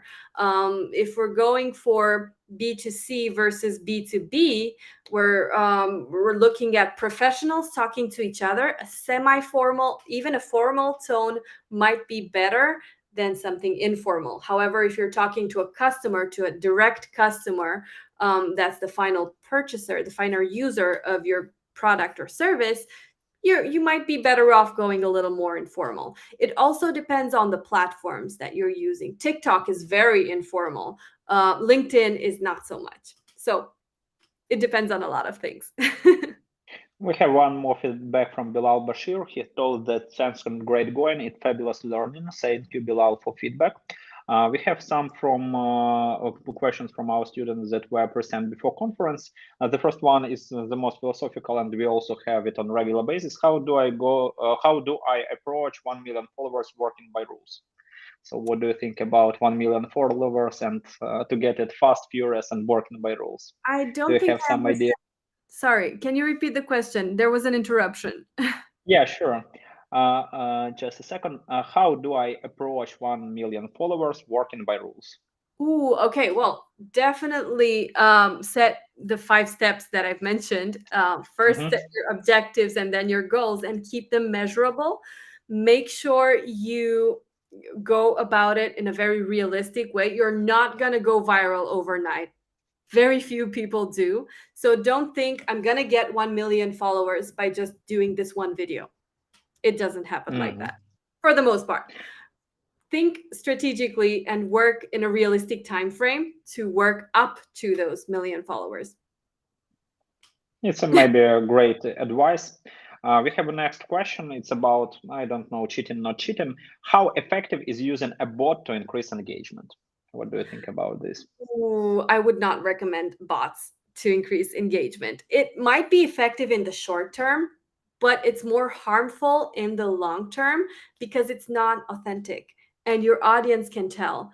And if you're collaborating with other brands, if you know you're a content creator, let's say, and you're collaborating with other brands, it's going to show when those brands are sending you the collaboration, they're sending you the code for a discount and you don't sell anything and nothing comes from the collaboration on your end to them. So it might have some vanity metrics benefits in the short term, but not in the long term. Great. The next one question, you have a great social media management tool. What tools do you use and recommend for data analysis in social media? We also have data analysis in SocialBee. So it's fully integrated within SocialBee. You can look at your analytics for every profile there for your posts. It tells you a lot of your demographics, of your posts, your reach, your engagements, and all of that. I think the best way to do this is to look at a tool that integrates all of your socials in there. But also keep in mind that all of these come from the platforms themselves. So you can always just reach out to the platforms to what insights you have on each platforms. I know Facebook and Instagram give you a lot of information. Some other tools might not, but for sure use what you have. I have just a couple of questions and maybe the people will let you go. How can I market on Reddit to get sales and also not get my Reddit account suspended? Do you have something in SocialBee with Reddit? Or it's not your specialty? We're not very specialized in Reddit. And unfortunately, I myself am not even as much. I don't use Reddit, so I'm not able to answer that question. Okay, great. Must I pay for ads on social media or organic engagement is enough? It's maybe the question that SocialBee can answer. That's a very, very good question. I think you should have a mix of both, depending on what your objectives are. Organic approach is best for brand awareness, whereas if you actually want to get sales, it's gonna be a pay to play because that's how life is right now. So you're gonna have to invest in some sales, if in some ads, if you want to generate sales from social media. On the other hand, if you just want brand awareness and you just want to use it as a tool to stay in touch with your audience, then you can definitely get away with just using it with organic. Okay, fuck up night. What are the main top 3 fuck ups in social media? The top 3 what? Sorry. Fuck ups. Fuck ups. Okay. Not sure actually. I'm not sure. I'll have to look into that. Okay, thank you. I don't see more questions. I think that maybe they will come in chat again. Anca, it was really great speech. Your Canva was really strategic and it can really fast be used for social media approach and digital marketing approach. I really loved it. And as we see in chat, our students and our listeners also loved it. I want to thank you. Thank you. Have a great day. Have a great weekend. And I hope to see you on our other events. It was very fun being here. Thanks as well. Thank you. Have a great day. Bye-bye. Bye. Guys, now we have a short coffee break just for 10 minutes. You have time to take a cup of coffee, cup of tea. While you are going, I want you to recall the great thing of today's conference. We need your feedback, and one of the main reasons why we are providing conference of social media, it's our great update on courses on Udemy. We are ready to update our courses. They are too short. They're just 1 hour, 2 hour, 3 hour, and we want to make them bigger, more efficient, more useful, and that's why we need your feedback. Today, you can enroll to the most of our courses on Udemy totally free. You can find links in QR codes. You can find them in chat. So don't hesitate. Go to our courses such as social media marketing strategy, content strategy, TikTok marketing, Facebook marketing, Instagram marketing. Enroll there and leave your feedback in reviews. Write what do you love in the course, what you don't love the course. And this feedback will help us to make these courses bigger, more efficient for you, and make our students more happy. This is just a great deal that we have, your feedback, and from our side, you will get the live access to this course. We will make it better, we will make it bigger, we will make it more interesting. So don't hesitate, go to our courses on Udemy, enroll. Today you can do it for free with their coupon code, and it will be really useful for both of us, and you will get their course for free, and we will get your feedback. So now we have just 10 minutes coffee break. You have time to go and to have a cup of coffee, a cup of tea. Don't hesitate. Please subscribe to our YouTube channel. Please put likes to this video. We will get a lot of useful content on this YouTube channel further, and we will come back just in 10 minutes.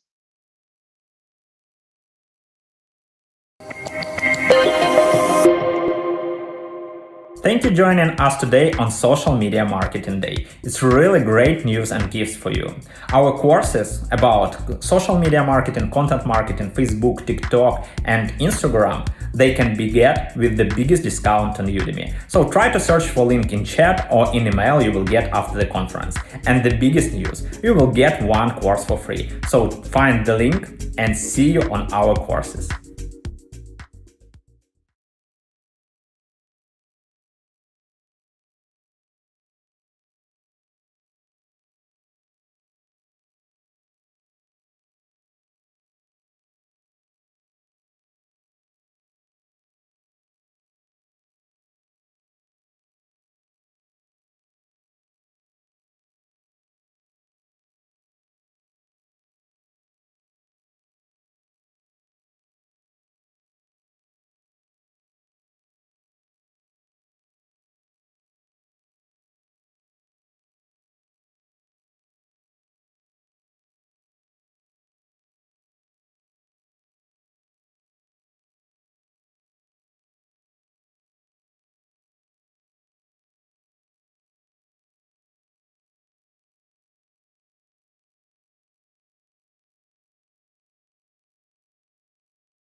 So guys, we are ready to go.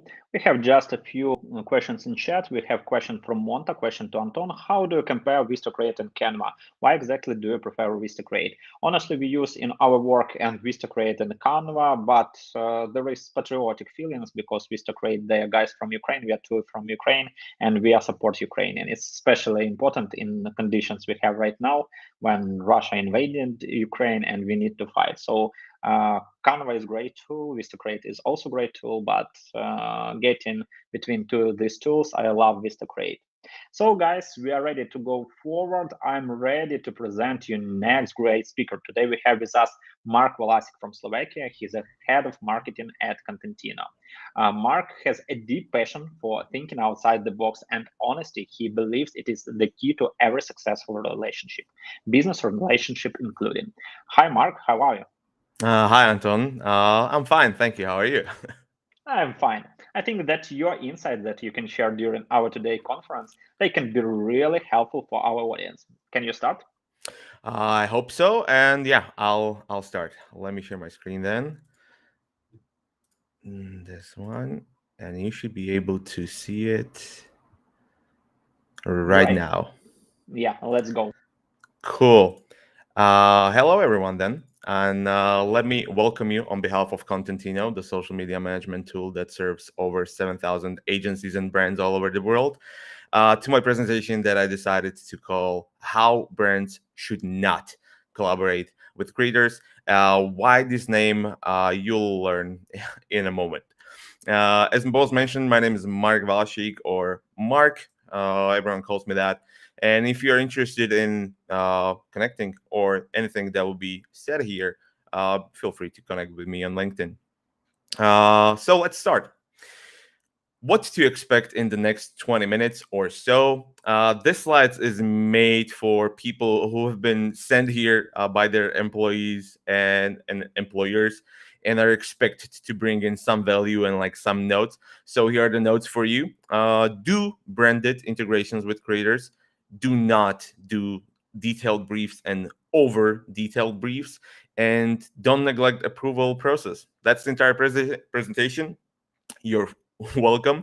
And for those of you who are interested in learning more, let's get to the next slide. Before we do that, though, let's explain, or let's set some ground rules for what we are gonna talk about and who we are gonna talk what and who we're gonna name what, because I will be talking about content creators and influencers, and there's a big stark difference between these two, although some companies and most media like to combine them into one name, and that's influencers. So who are them and how to distinguish them, right? On the left one, you can see Zach King, who's the YouTuber, content creator, and TikTok video magician who does magic to integrate his branded integrations into his videos, right? This one's for TikTok. On the right one, on the right side, we have Kylie Jenner, who's famous for being famous, mostly. Also, she done some business work, of course, but her integrations with brands are much less intricate, much less thought through compared to, for example, Zach King. So it's pretty clear and pretty easy to distinguish that Zach is on the left is the content creator and Kylie on the right is the influencer. They both influence to purchase the products that they are showcasing in the brand integrations, but there's a stark difference in the content creation process and their approach, right? So why is it important to differentiate between these two terms? It's because Green Report did a survey, and I think it was earlier this year, that 46% of people who are following any sort of influencers, celebrities, content creators, whoever, prefer everyday people. They're more drawn to authenticity. They are more drawn to someone who can relate to, who they can see themselves in, and only 10.3% prefer celebrities who are like on that pedestal, or there are those rich and famous and living the extravagant life. And then there's a 36% mix of people who are like drawn to basically everyone when it comes to famous influencers and content creators. But 36 compared to 10% is a stark difference. So that's why we're differentiating in this.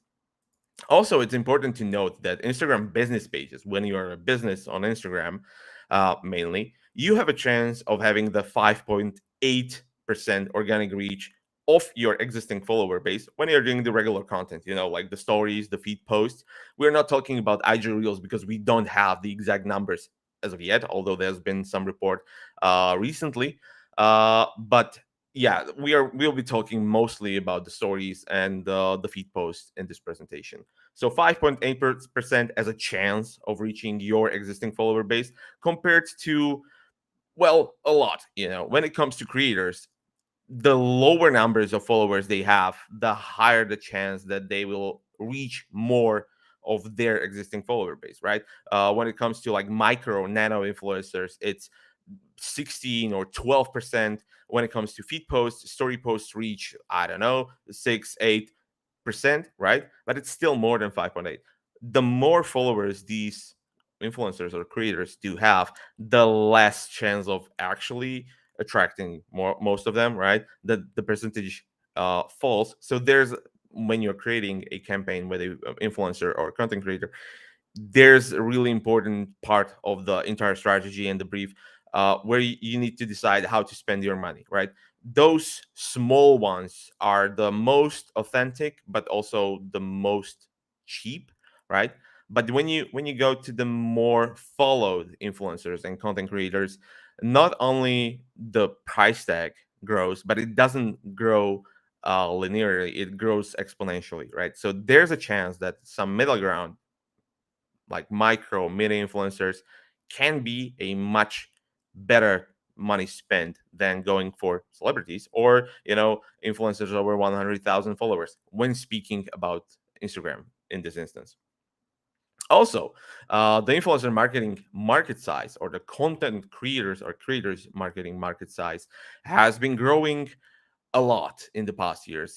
We have some data since 2016 coming to 2021-22, and some expectations for 2023, right? With the current situation in the macroeconomical world, it's complicated to determine perfectly, but we can look at the past and see that it's been growing, and we're talking about billions, right? This is the sheer size of the market in billions, like 13.8 billion dollars when it comes to influencer or content creator marketing spent in 2021 only, right? That's a lot. And when the money is, there's probably opportunity as well, or there's a chance that your competitors are there and you are not. Therefore, why we're doing this presentation. Also, experts predict, to be honest, this claim was made before the current macroeconomic situation, but they did predict that the marketers will collectively spend more than $4.5 billion on influencers by 2023, and that's talking about like only the marketing spent, not like the marketing ad revenue they're getting as well on top of those branded integrations, right? Also, businesses are making 5.2 or more than $5 for every $1 spent on influencer marketing. This is a metric we call ROAS, or return on ad spend. So the ad spend here being the content creator, the influencer, and like 5 times ROAS is a good ROAS, but it gets better. The top 13% collaborations achieve more than $20 for every dollar spent.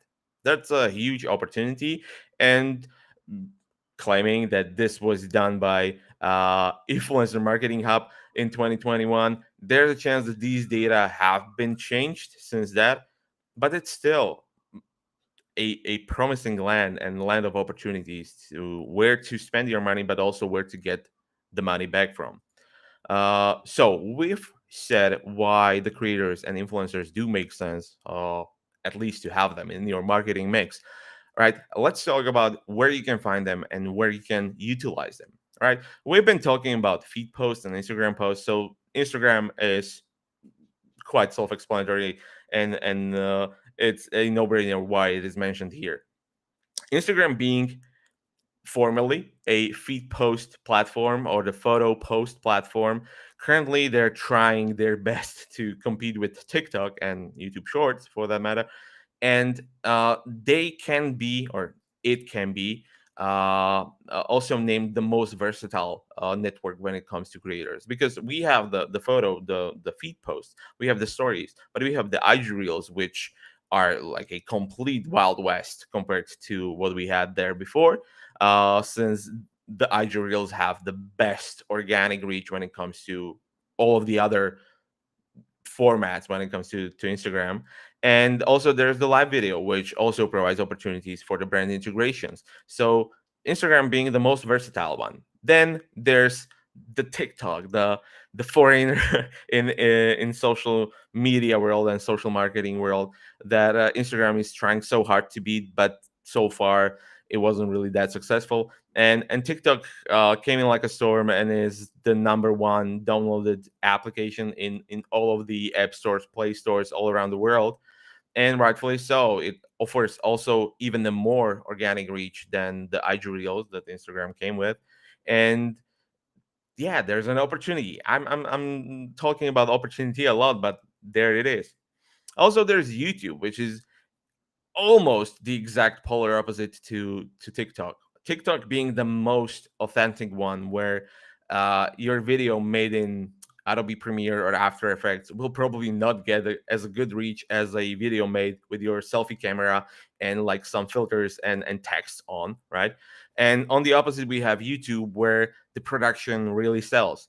It's the most, I would say it, you know, senior or adult in this term, network that offers the space and the reach for creators who are good at what they do. They know what they are doing. They know how to create content professionally. They have teams, editors, script writers, camera people, and also managers, right? So it's the polar opposite to TikTok, but I'll talk about it a bit more, why it's not really like choosing between TikTok or YouTube, and why it's more complicated than that. Also, another part that YouTube potentially can cover is live streaming, but Twitch has its own community, its own vibe, its own culture, I would say, right? It's solely live streaming. So if you do a branding integration with Twitch creators, it only lives in that moment. Yes, then there might be a video on demand as an archived one, but it will not really have that much of an impact compared to video on demand on YouTube, right? But rightfully so, and truth to them, the live streaming there works better when it comes to branding integrations than on YouTube. And then there's the problematic child, the OnlyFans, the social media marketers are trying to act like this is not a social medium or social media network, but it is, and it also offers opportunities when it comes to branded integrations. We'll talk about it later. Let's get to the start and the beginning with the Instagram creators, right? Who are they? What can they offer, and why you should consider them, right? So these creators know their audience and their strategies probably the best, maybe compared to YouTube. They are on the same par because Instagram offers better analytics than, let's say, TikTok or Twitch for that matter. And these creators often either start on different platforms. They might have started on TikTok, they might have started on Vine back then, they might have started on YouTube, and they have Instagram as one of their channels. There's a lot of creators who are creating solely content for Instagram, but it's not that uncommon for the creators to have different channels as well, on different platforms, therefore having more experience, right? They know their strategies. They can potentially tell you their numbers. It's not as fluctuant as it is on TikTok, let's say. And you can expect what you can get for the money you're putting in. Also, there are countless tools that can compare the engagement rate or the organic reach of certain Instagram profiles compared to other Instagram profiles. So if you're deciding between two Instagram creators who to go with, you can compare their numbers and compare their prices and therefore decide. And also, as mentioned, Instagram is one of the, if not the most versatile platforms. The Gen Z, the current generation that will be the strongest when it comes to purchasing power in, let's say, a couple of years, are very oriented on mobile, and YouTube experience on mobile is not as good as it is on TikTok or on Instagram, right? So here, Instagram being the more versatile platform than YouTube offers a lot of opportunity for branded integrations in a lot of types, right? And should be definitely considered.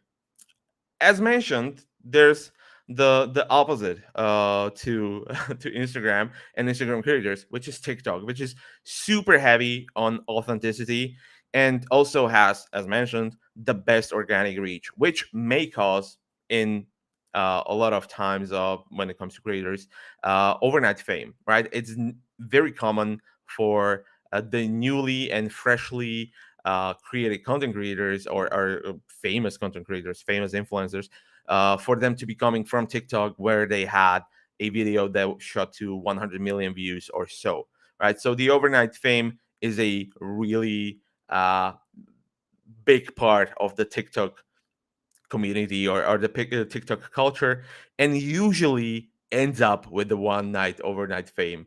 But not in all cases, right? There are exceptions to every rule. But also, as mentioned, they are very authentic and they very praise themselves for being authentic. So giving them freedom when it comes to the branded integration is, that's the key, right? You cannot really force them to read scripts. You cannot really force them to place the product in the view, so it's unlike their normal creation or normal content they would push. Therefore, it's complicated when it comes to brand integrations. Also, as mentioned with the overnight fame, these creators are often new to the business, so they have no strategy, they have no team, no managers often, right? If you are not aiming for the top of the top, and therefore they cannot really tell you how the video will do, how it will perform, if it will be success or not. There's a chance it might not be, and if they price you based on their famous TikToks or those overnight fames, it might not be really good return on investment, right? Here's an example of how the authenticity beats the scripted part, right? Prada, as the brand, you all know it, sent couple influencers Christmas decorations in the form of balls, right? And there's been a trend which Prada swears to not make on their own or not being scripted, right? Where these influencers and content creators are opening their gifts from Prada with the Christmas decorations, and they fall out, they break, and they don't know how to react. The one on the left was a TikTok. The one on the right is a TikTok live, right? So there's been a lot of people seeing this. There's 80 million views on these two, just these two, and there's plenty of these cases with more than 20 million likes on these. So people have been exposed to the Prada branding, the Prada product, without Prada actually intending to do it this way. But it worked because it's so authentic that it wouldn't work on any other social network, potentially and probably. Also, there's YouTube, and as we call it, it's the cradle of creators. They've been exposed to brand integrations the most. They started as shout outs, like shout outs to such and such brand for sponsoring this video, coming to very complex and intricate brand integrations, as you can see on the right. Also, they have the most experience. They have teams, they have agents, they have editors. They can do very, as mentioned, complicated integrations, and it looks nothing like a TikTok brand integration with a product placement in the photo. So, and also, they do need creative freedom. They might be professionals compared to others. They might have teams, but they still need their creative freedom. Mentioning YouTube, there are also live streaming platforms, as we started with the Twitch, right? These brand integrations are unique. They are live. Scripts do not work because these people do need to understand your product perfectly. They do need to understand your vision, your what you stand for as a brand, and they need to be aligned with it, because if they are not, there's a large room for error, right? And also, streamers are not using just one platform. Since the stream lives only in that moment, they usually have YouTube, they usually have Instagram, they usually have TikTok or Discord or whatever, where the cross-platform promotion can move to. Here's a good example. I'm sorry for the visuals, but this is Ludwig Agren, one of the biggest Twitch streamers that recently moved to YouTube. And he was showing on his regular everyday stream how he commissioned one creator to create a Xbox controller with a scrotum on it for the player who has the biggest balls. And just as he was mentioning this, which is slightly not safe for work, he noticed in the right corner that there was a pop-up from Simple Mobile, and that's when he realized it was a sponsored stream with overlay and everything. He had this message that he was meant to convey and talk about how it's 5G compatible and it's really cheap, but he got completely, cut out of what he was doing, what he was working on, what he was meant to say, because he got lost in the stream with the scrotum Xbox controller. This can also happen. It's really unpredictable, but this spread as a viral afterwards. So there's a high chance that even if it goes wrong, it might go the right way as well. And also, sorry for the visuals, but there's a chance of using OnlyFans as the brand opportunity, right? For those of you who don't know, although I dubbed it, OnlyFans is a platform where fans are paying for the paid content or blocked content for or to the creators they want to follow and want to subscribe to with money. And it's been considered as the ad-free platform. But Amaranth, who we have currently on the screen, who's also Twitch streamer who started on Twitch and broke every rule that was possible with bending the meta, bending the tactics, right? Like she cannot be in bikini if she's not near the surface of water. So she brought a hot tub into her room, and she cannot do sexy movement without it being for a game or whatever, like sexy dance. So she started playing Just Dance in a hot tub in her room so she can be in bikinis and sell more subs, right? She's utilizing OnlyFans really well, and she's one of the pioneers of branded content in OnlyFans content. So don't be ashamed and don't be afraid. Fortune favors the bold, and there might be opportunity for you on OnlyFans as a brand opportunity as well. Right. So we've said what the differences between these platforms are, how to find the right creator for you. The answer is there's potentially and probably not the one right creator for you. It will usually, and in most cases, will be a combination of marketing mix activities with a combination of creators and a frequency of repeated appearances with these creators. But as was mentioned, like those nano or micro influencers and creators, like up to 25,000 followers on Instagram, they might have the best reach when it comes to the money, because when you go to like creators that are above 100,000 or 1 million, you get to really high prices, and the engagement rate or the percentage still stays similar to what you get in percentage for the smaller creators. That's why for the high frequency, it might be much better for you to go with lower numbered influencers and creators. So here are a couple of examples. I'll really fly through them of how to not do branded integrations, right? If you're selling cereals or detergent, having a photo on a feed post on Instagram might not be really telling, right? If the influencer, in this case, these are influencers, not really content creators, do not believe in the brand, are not really connected with the brand, it will just be a plain photo with some, sweet talk around it, trying to sell it, trying to earn the cash for this integration, and it's not fooling anyone, right? This one is even photoshopped in the last one. So how to find the right creator? We've slightly nudged on the topic with the numbers and with the engagement rate, but let's repeat that, right? Say bye-bye to celebrities. They will be expensive and they will do really, not truly to believe integration. Find small creators who, you will do your research, find them, get aligned with their values, their morals, their ethics, their code, what they believe in, and try to find a common ground there. If you are a I don't know, ecological or EV, for example, company, you will want to work with someone who's a green influencer, who believes in saving the climate, fighting the climate change, right? It will not make sense to get connected with someone who's into cars, but he's into petrol cars and he's a petrol head. The EV message there will probably not resonate with their audience. Also, what do creators hate? They hate too much information. If you bombard them with too much information, and you would want to tell their audience like who you are, what you believe in, what your mission is, and how you achieved that and got that and that prize, no one cares, and influencers and content creators hate it for that matter. Also, do not flood them with information, but also do not be really scarce on the information you tell them.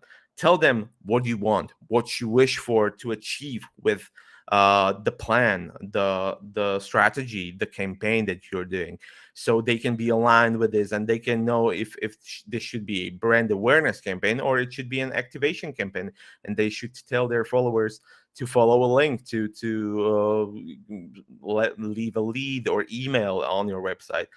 They need to know in the process of making it what the goal is. And also, don't try to bribe them if they are not interested in petrol heads, not being interested in EV promotion. Don't try to bribe them and go over the bid or go over their price, so you push them into it. They hate this behavior and they will not do it anyways. All right. And also, they hate a lot of stakeholders. So have one person who will be in charge with communication, and do not flood them with other people as well. How to brief them? As mentioned, tell them the plan. Don't wait on feedbacks. Don't stretch the feedback rounds to weeks. That time is long gone. Be very agile and be very in the moment when it comes to going back and forth for the content approval. Uh, and also, don't flood them with information and logos and materials and scripts and anything. Right? This is it. No one cares. And this one is slightly inappropriate, but do not pee on a pregnancy test if you are hoping to find out if you're COVID negative, right? There needs to be alignment when it comes to expectations and the outcome, right? If you are working with creators and you need help with the brief and you need to know how to brief them, there's no perfect brief, but we tried to get close to this with the brief that we've created. If you go to contentino.com/creators, you might download a free brief that might help you ease the pains, because there's a lot of pains, right? The entire process is long and curvy. You need to have strategy and goals and plan. You need to create the brief. You need to find the right creator who's aligned with you. You need to make the deal. You need to get the brief approved, and then the content creation starts. That needs to get also approved from you. There needs to be the back and forth. Then it needs to get published, and then it needs to be reported.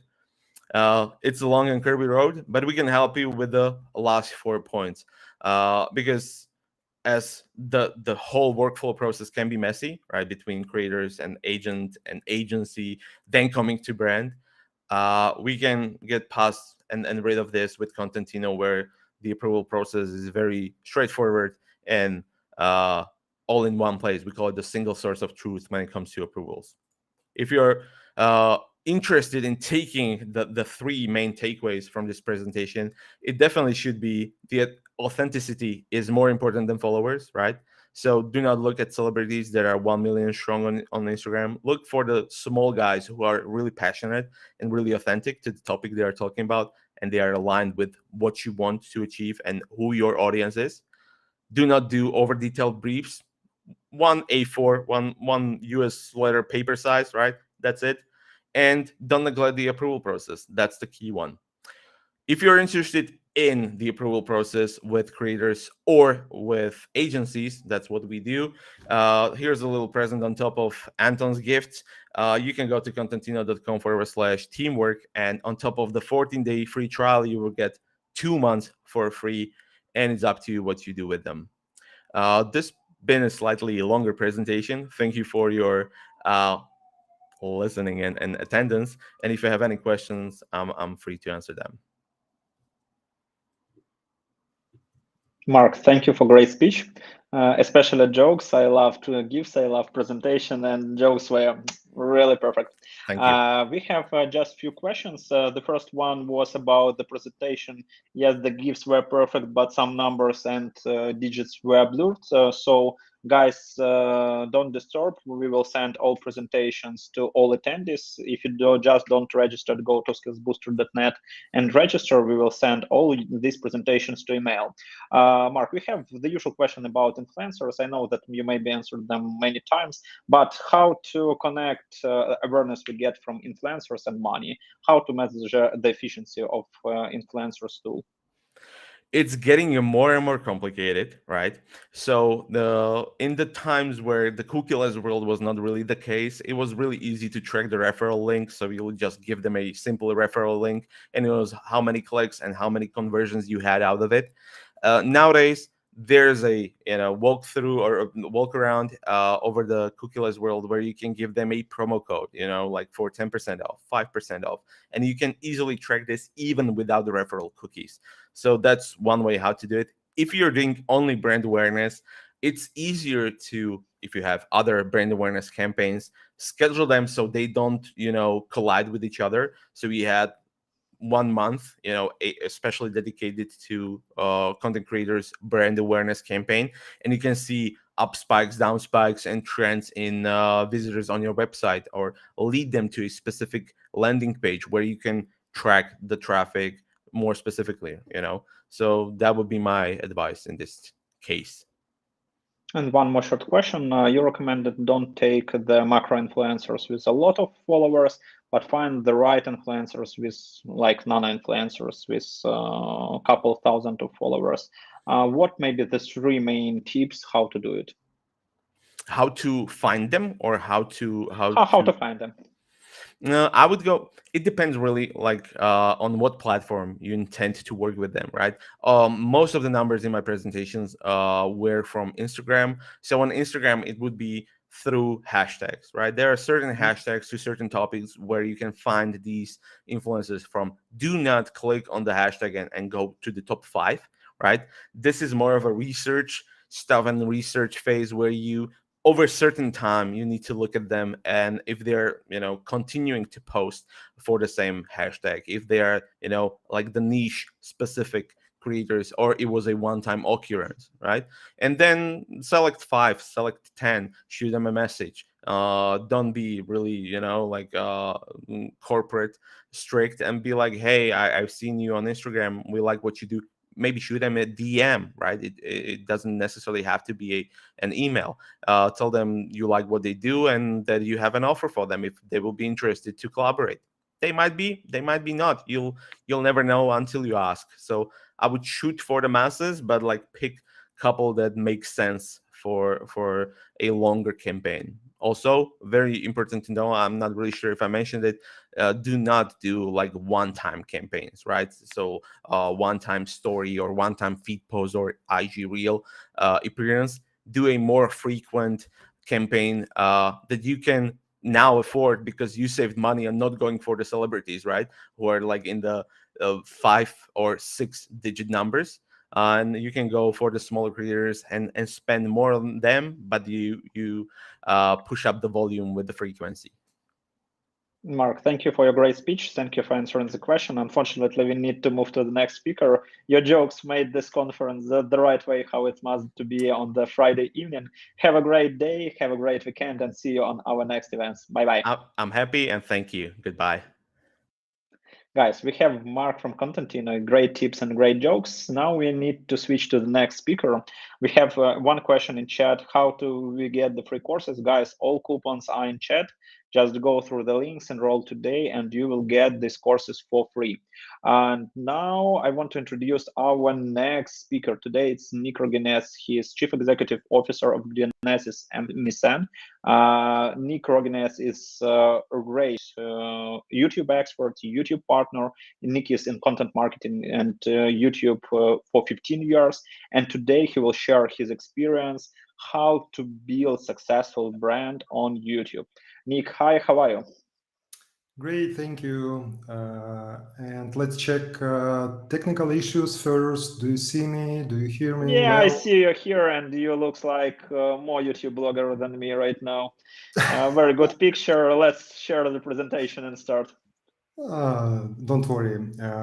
You looks great, so don't worry.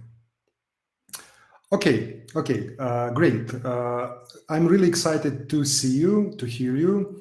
Anton, thank you for inviting me, and dear guests, thank you for coming. As Anton said, my name is Nick Roginets, and I'm going to talk about successful brand strategies on YouTube. And let's start by sharing my presentation. Just a moment.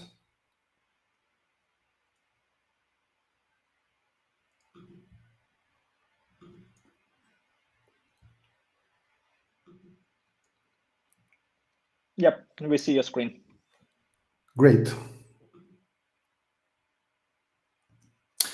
So, as Anton said, I'm the CEO of Genesis MCN, an official YouTube partner. Our parent company, Genesis, builds global tech businesses, and some of its 20 plus subsidiaries have become leaders in their markets.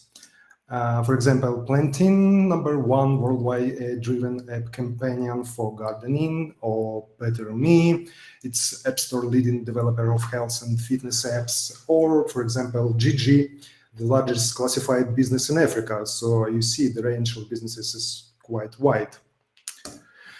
And a couple words about Genesis MCN, why I'm here and why I'm talking about YouTube today. My team helps YouTube creators, whether they are bloggers or brands, grow and monetize their audiences on YouTube for the last 10 years. The head office is in Kyiv, Ukraine, and as Ukrainians, we pray for peace, victory and justice, and the terrible war with Russia. And it's important to mention this. This is our core expertise. We help bloggers to earn more attention and money. We help businesses to market their products on YouTube. And we also create our own content. Thus, our expertise allows us to have a 360 and maybe it's better to say 3D view on YouTube, and this volumetric vision helps our clients a lot. And finally, a little bit about me, and this is, I promise, the last part of the introduction.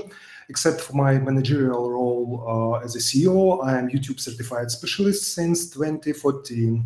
I'm a lecturer and even YouTube creator in the past. Surprise, surprise, I am a fan of YouTube, and I love my family and my pets. And these pets, to be precise, try to guess who is my favorite one. You understand, I'm joking, for sure. I love them all.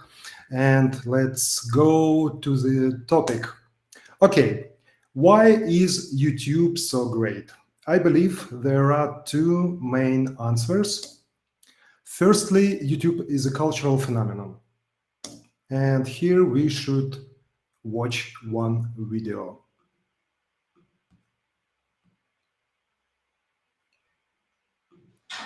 So, you want some fish, right?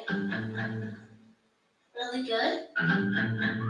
Look at these moments, all these stories, secrets, revelations from every corner of the world. Every video a chance to walk in someone else's shoes. A reminder of how amazingly generous people are, how hilariously funny, and how heartbreakingly vulnerable humans can be. Thank you guys so much for being here for me. This is the rawest, purest, most unfiltered portrait of who we are as people. A celebration of what humans can do. Proof of our potential, and motor for our progress. We only get one chance at life, and you're always going to be happy if you're going to be real with yourself. This is what happens when you give everyone a voice, a chance to be heard, and a stage to be seen. Julius Jago, they call it the YouTube man. Whatever your thing is, well, here can come the next big thing. That person that thought they were no one, they can become someone. That voice that thought it didn't matter, well, it can start a movement. Even when you feel all alone in the world, it's here you can find someone just like you. Days like this is why I started, because otherwise I would just be doing this alone. This is what family is about right here. That's the power of YouTube. That's the power of you. All of you.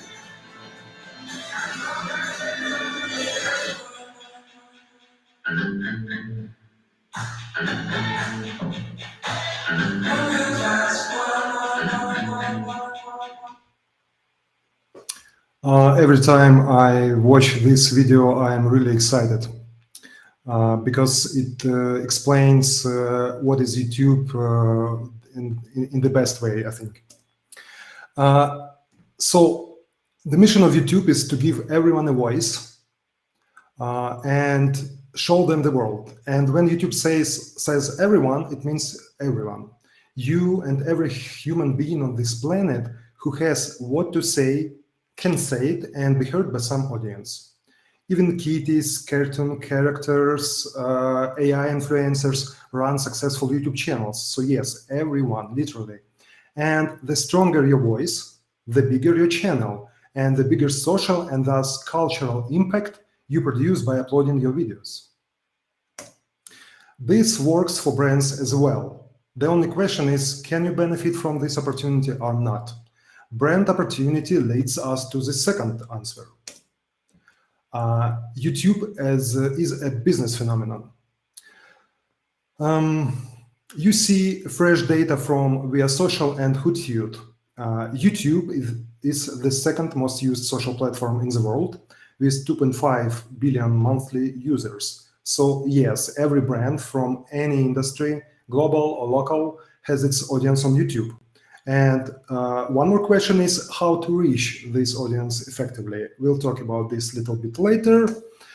What is worth to mention, YouTube covers all possible demographics, but the core audience is men and women, 18-44 years old. It's the audience which can pay for any product on the planet. Moreover, an average user spends 1 hour and 14 minutes per day on YouTube. And we can rephrase it. Your business has on average 1 hour and 14 minutes per day to communicate with every potential customer on YouTube.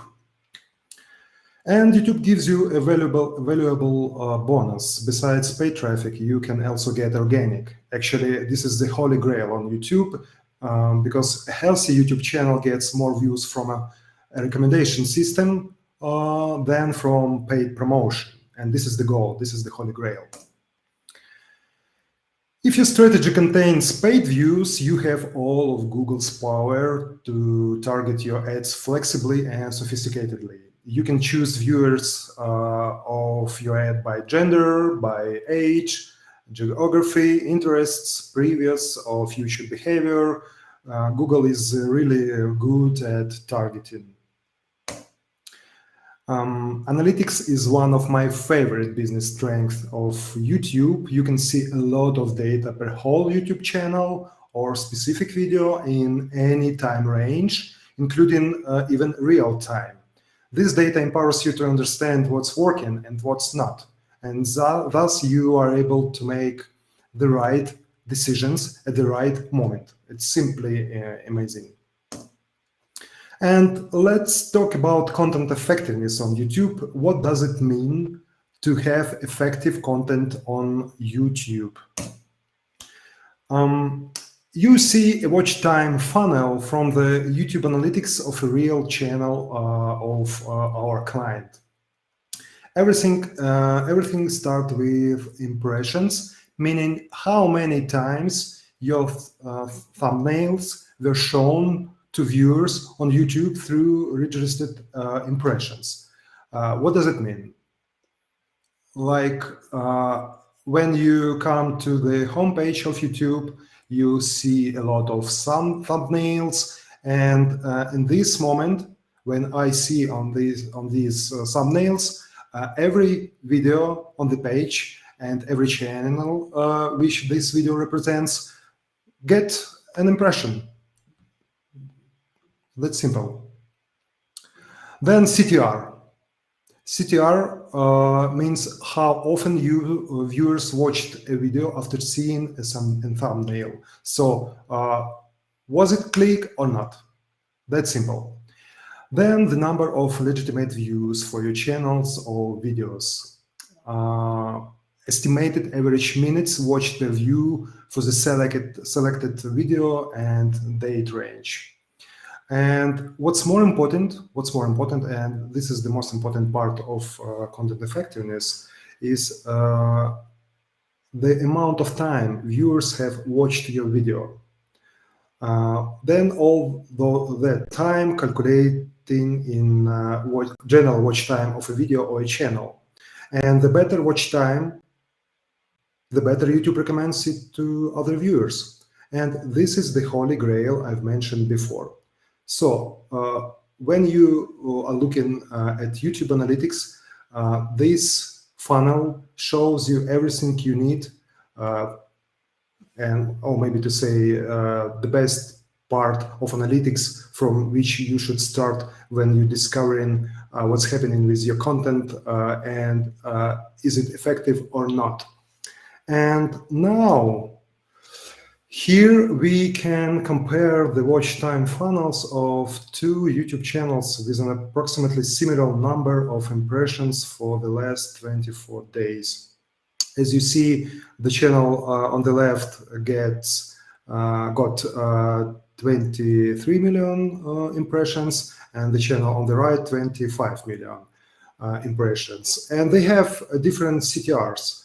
4.9% on the left and 5.4% on the right. And this leads to different number of views. And as I said, what's more important, different average time duration generates different watch time. And as you see, the channel on the right is more effective.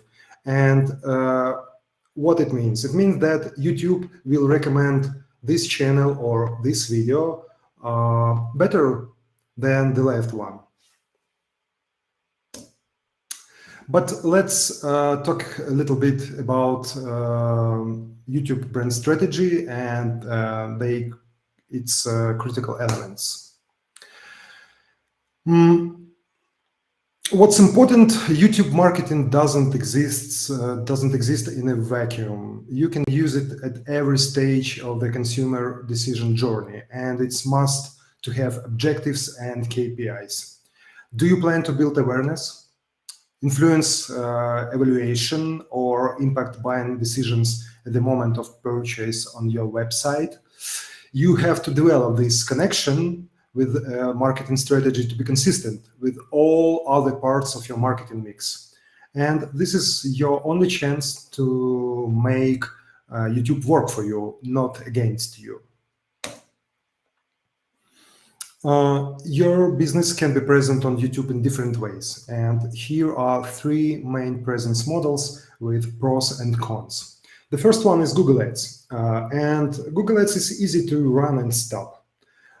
We've talked about flexible targeting and reach already, so it's brilliant. A budget could be of any size, and you can start slowly and then expand if necessary. But it's disturbing for viewers. No one loves ads, and when you stop, that's it. No ads, no views. The best part of influencer marketing is the combination of trust and reach it could create for your brand. Sometimes influencers' video goes viral and you benefit way more than you supposed. When done correctly, a budget could be of very reasonable cost. The worst part, it's hard to manage projects with influencers to achieve these effects. There is also a lot of fraud, and again, no new deals, no ads for your brand. And finally, you can create your own YouTube channel, and this is the best choice when you have a budget to start and a team to execute, for sure. And you'll get all the best YouTube can offer: trust, reach, virality, and return of marketing investments. Every model could be effective, and let me give you a couple of examples here. Within our company. Here we created a YouTube show for our client, Tech Park Unit City. In this show, we compared innovative products with their classical analogs. Like in this video, where an e-bike competes with a horse. And we promoted this 70-minute long video with Google Ads. The results were remarkable. The average view duration was 7 minutes, meaning the average percentage viewed score was 41%. And who ran YouTube ads understands my excitement about these figures. It was difficult to achieve, but it's possible. Here you can see the influencer marketing case for an FMCG brand. We choose a great YouTube Shorts creator with almost 4 million subscribers. And the plan was to get 500,000 views. Instead, we got 7 million and great feedback in comments because people recognized the ad, but were thankful for the great video. And this is the YouTube channel of another client, the biggest online store in Ukraine. YouTube channel generated 20% of all website traffic, meaning 20% of sales. And this is an excellent example of a long-run YouTube strategy. So what are other strategy pillars on YouTube? Well, content positioning. This pillar is based on audience interests and market situation. In other words, what job your channel does for your audience. Does it entertain, educate, inspire, inform, or something else? Why won't, let's say, why won't your audience miss your videos, or why will your audience share your videos? The second pillar is content formats. And here you should ask yourself what content formats correspond to your positioning the best if content creation is the case for you, for sure. Product reviews, stand-up show, interview, DIY videos, events, live streams. There are many ways to go, and you should find the optimal one for your business. Then promotion. It's not enough anymore to create great content. I'm confident you are aware of this. The competition demands a significant effort to promote this content. And based on your presence model, what promotion channels should you activate? How will your audience discover your content? And how do you develop your channel community? All this matters a lot. YouTube is a technological company, and YouTube has a lot of features and constantly produces new ones. And YouTube also likes when you and we use those features, and which of them could empower strategy. Are shorts or memberships a case for you? What about premieres or merch shelf? All those questions are important. Then team. It's not least and not the last. Do you plan to build an in-house team, or it's better to hire an agency or freelancers? In the case of the in-house team, can you do it all with your existing staff, or it's time to recruit? What will be the driver of this project? It's crucial to have an experienced project manager in your team, because if not, it won't work. And finally, roadmap and budgeting. YouTube marketing is a long game. You should understand this. And the minimum planning period I recommend considering is 3 months. 6 months is more realistic for proof of all major concepts and hypotheses. and your budget should support your activities adequately. I have seen a lot of examples when a good idea of a good YouTube channel is broken just because the company wasn't able to plan properly, and there is a lack of money. Just that easy. But it could look complicated. But you know what's interesting here? I talked a lot with successful bloggers, and I know that if they thought about all this before starting their channels, they would give up on this idea. So what helped them is they were passionate about YouTube and the voice they wanted to share with the world. Okay, and of course, it's great to make some money. And this case is for inspiration. This is an example from Sheba. Sheba won Grand Prix winners of YouTube Works Award. Sheba is a pet food brand. And let's take a look how big brands are planning their YouTube content. It's worth to watch.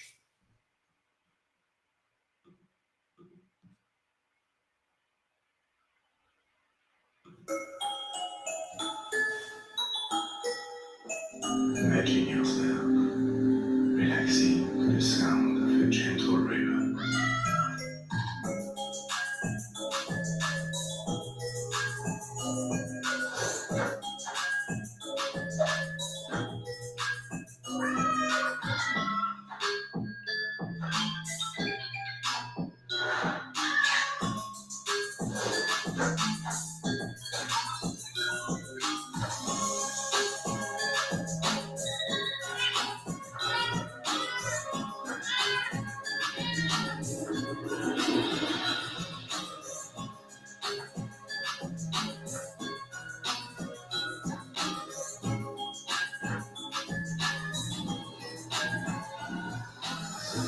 And your cat will give you a basket for Shiva. What do you like to see?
Well, it's really brilliant.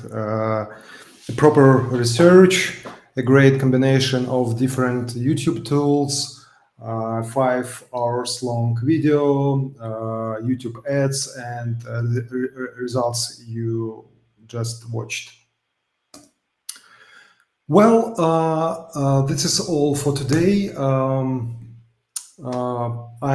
appreciate your attention, and if you are interested in YouTube, if you want to understand how to drive your business on this platform, you can contact me, and we have also a gift for you, whether it's a YouTube channel audit for those who has YouTube channels, and YouTube consultation if you don't have channels yet. So it doesn't matter. So visit us at genesismcm.com if you want to discover more about our company. And that's all for today. Thank you. Nick, thank you for great speech. There is a regular question about YouTube. We had it for Google Speaker, the same for you. The most of our students, they are small and medium business. So what is the best YouTube strategy for SMB? It depends. It depends on what resources do you have.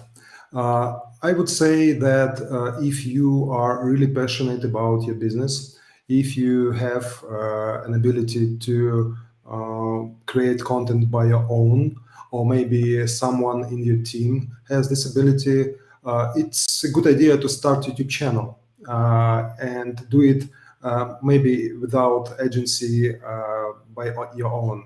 But it could be complicated if you don't have such passionate people who want to create the content, because, as I said, this is the crucial thing. You need a driver inside your team, some project manager, YouTube manager, it doesn't matter.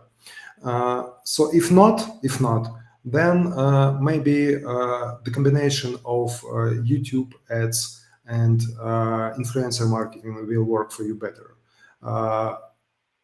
because of budget. Because if you don't have passionate people who can run channel by investing the time, you need the money you should invest in. That's all. One more question. It's old legend about if you start YouTube ads, your organic reach will die. Is it legend or not? Please repeat this question. If you start your YouTube ads, it will kill your organic reach. Is it true or not? It might be it might be the truth. In many cases, without this pattern, if you don't advertise professionally, you can kill your organic traffic because of average view duration. When you use YouTube ads and when you get small average view duration, then it downgrades the overall metrics of your channel. And it's possible to use these Google Ads, as I mentioned in my case, when we got 7 minutes from YouTube ads. It's a great result. So in such case, it's possible and it's helpful. Maybe the last question about the future of TikTok. A lot of people name TikTok as YouTube killer. What do you think about this? It's not. Definitely it's not, because it's absolutely different types of platforms with different content and what's more important, user behavior. People use TikTok for relax,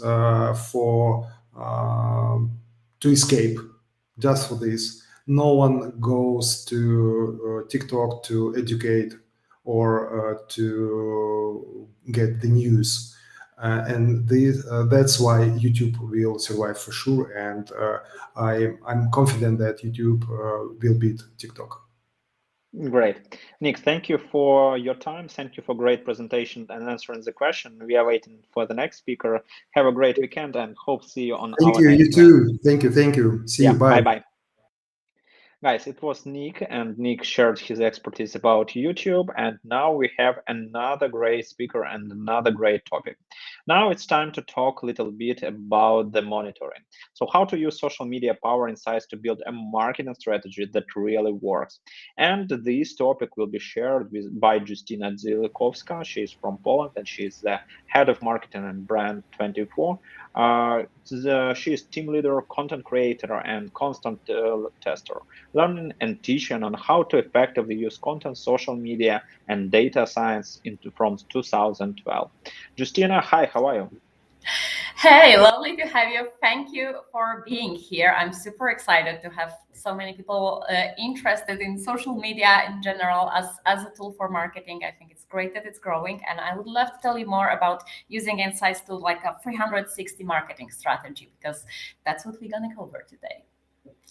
It seems like a great plan. We are also excited to see you. Let's share the presentation and start. Okay. Please confirm if you see my screen. Yep, everything is okay. Perfect. So, hello very much for joining us here today. I'm super happy that we can cover this topic because I feel like we are not talking enough about data-driven social media and data-driven insights at all. And this is something that I believe can actually change the marketing approach. Real data from real people, from actual profiles, everyday conversations. This is something that social media manage on their daily basis, and let's learn how to use them. Just a few words about myself. As Anton already mentioned, yes, I'm doing marketing for 24. I hope that you just heard about the brand maybe once or twice in your life. This is a media monitoring platform. I'll just have 5 seconds on media monitoring today because this is super related to the topic, but mainly like my core experience is in content marketing, inorganic, so something you may call these cheap marketing areas, like these areas that can generate traffic and leads in a cost-effective way that is building in time, something that CEOs I think like very much. So this is also something that I think you experience in your life, that you're expected to bring leads from social media, mainly from organic activities. And I would like to cover a little bit today how to do that and how to increase your efforts. I have quite experience with mainly SaaS companies and IT companies, digital products, and this is maybe just a little bit, it may cause a little bias in my presentation. Like the first thing I think about when I'm thinking about marketing and promotion is a digital product, but I promise you that I did that exercise in my mind whenever I was suggesting something, whatever advice I gave in this presentation. I was asking myself a question. So what if we would have a physical product there? What if we would have like a material thing to be promoted, and what kind of insights we could get on that? What kind of a social media campaign we could have around it? And I promise you, I did my homework and I really tried to think about global perspective and all types of products we can promote today.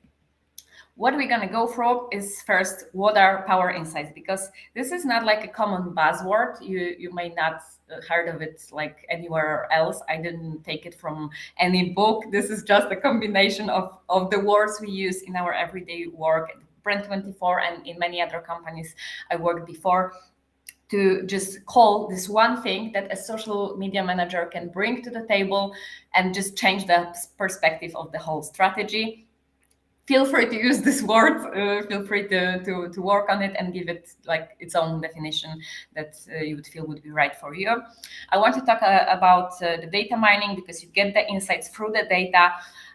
Metrics we usually look at as marketers, as social media managers, are not the same metrics we want to look at during the search for power insights. This is a little tweak here that I would like to cover. Small part about our environment, about the infrastructure you have in your company, like how to really deliver the job, because I feel like very often the problem is that people in social media know the certain reality, have the image of the situation of their market, but it's hard to like pass it through the organization. It's hard to really have people interested in it. So I also wanted to give you some tips on building this perspective and building those relations and finding those allies. Activating our data, because obviously having them on your computer is not solving any problem. And measurement, which is tricky, because actually I won't have a lot of advice on how to build your dashboards, what metrics you should observe, because this will be very specific and very individual to your company, to your market, to the product you have. This is something you will have to come up on your own, but I have some tricks I would like to share. So first thing, what are these insights? Like, what can we call a power insight? Because I imagine that as social media managers, you look at the numbers all day, all night. You know your reach, you know your engagement rates, you know your number of followers. Is it increasing? Is it decreasing? What are the percentage? But this is not really the information that is changing like the situation of your company, is it?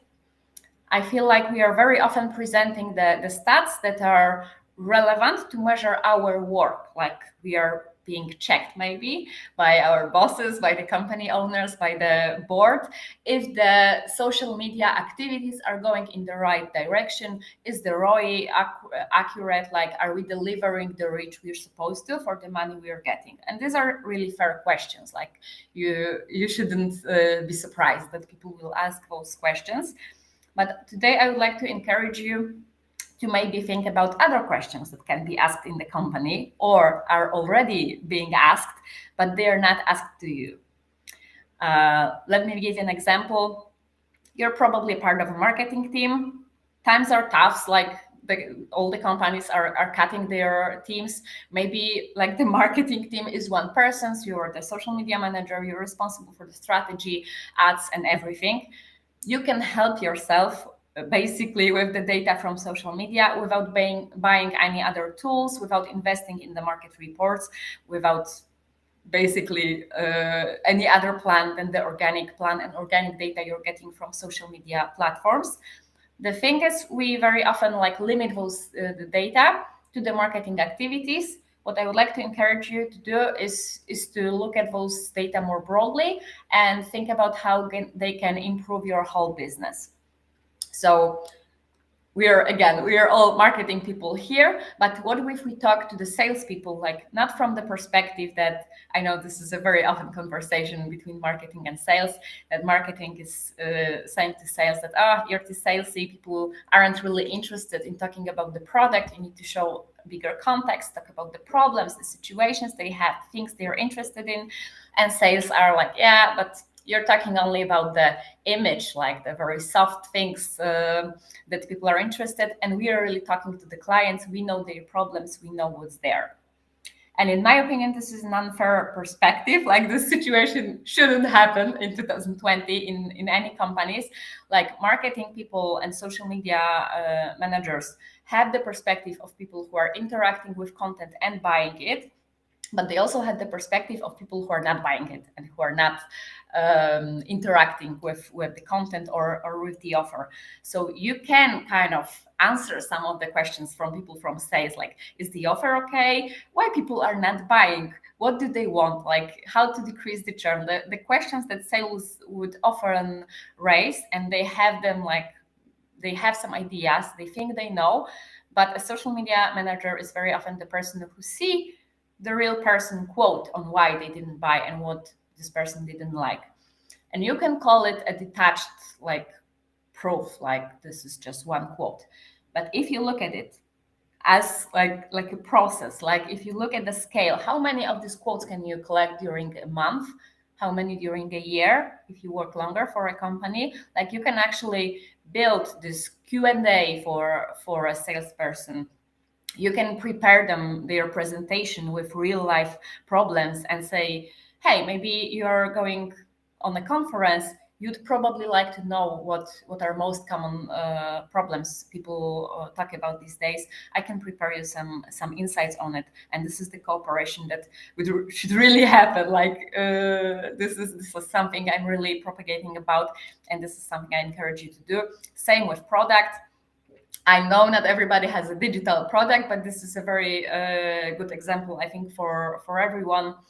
Very often, product people think that they have the survey, and they are asking people what they like about the product, what they don't. They have their NPS, and they feel like they have quite a good idea on what's wrong, what's good about the product.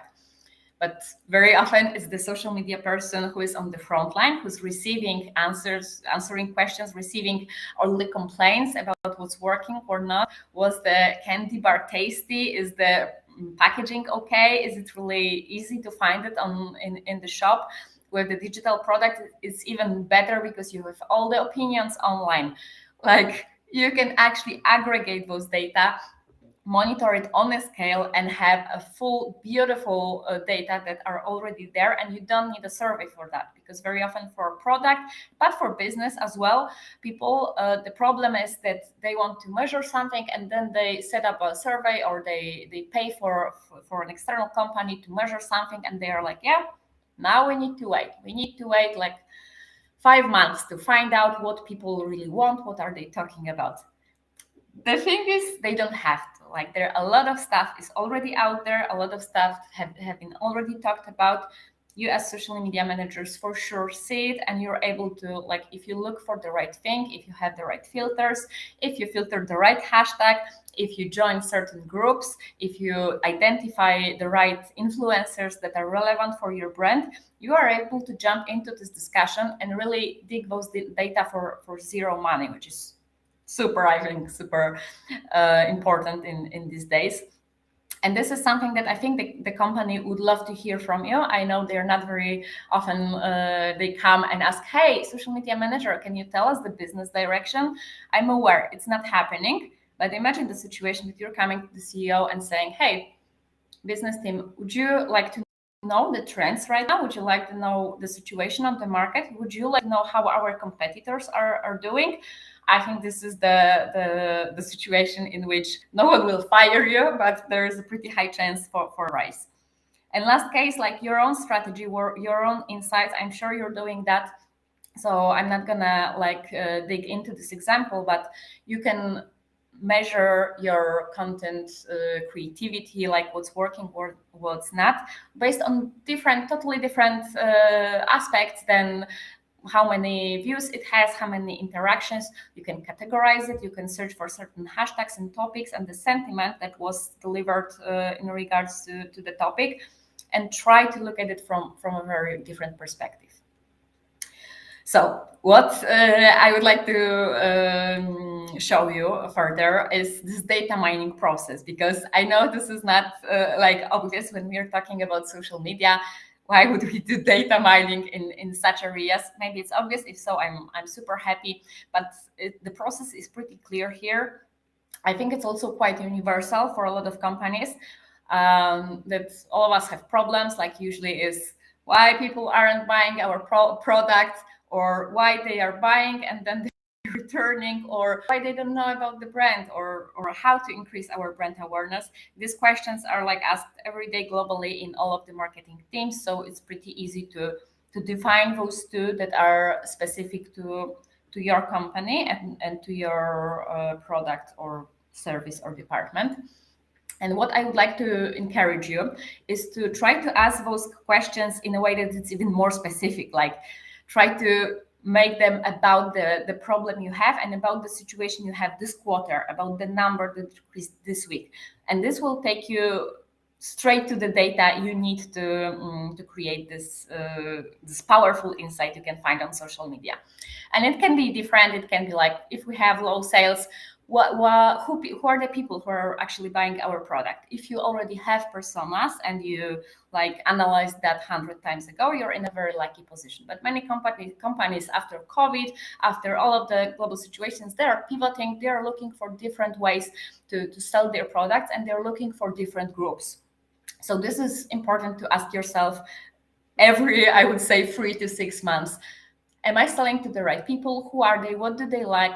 Not in a I don't mean their age or their gender, yeah. I mean their actual goals in their professional or their private life. This is something you can easily spot on social media, and you can aggregate that, give it a name, give it a tag, and count it. If your sales team is fighting a huge churn, for example, people are buying in your e-commerce, returning the products, never coming back. If you have a subscription product, the churn is high. What's worst about the product? What should we put first on our roadmap? This is something a social media manager can ask. There are many different sources of this knowledge, which may seem more reliable, but it's actually the front line who very often have the most realistic data that you don't have to wait for. So raise your hands and be there to deliver this information. Know how to present it also. This is super important. But first step here is just simply saying, I can answer that question, because you're totally able to do that. Whether it's decreasing income or low engagement on your social media channel, you're the very right person to answer all of the questions. And what is maybe less obvious in this whole process, that you don't have to answer them on your own. I know this is a very often one-man job, and the social media department in many companies is just a fantasy. Like there's one person managing 5 channels, different platform, all of the languages, and just trying to survive.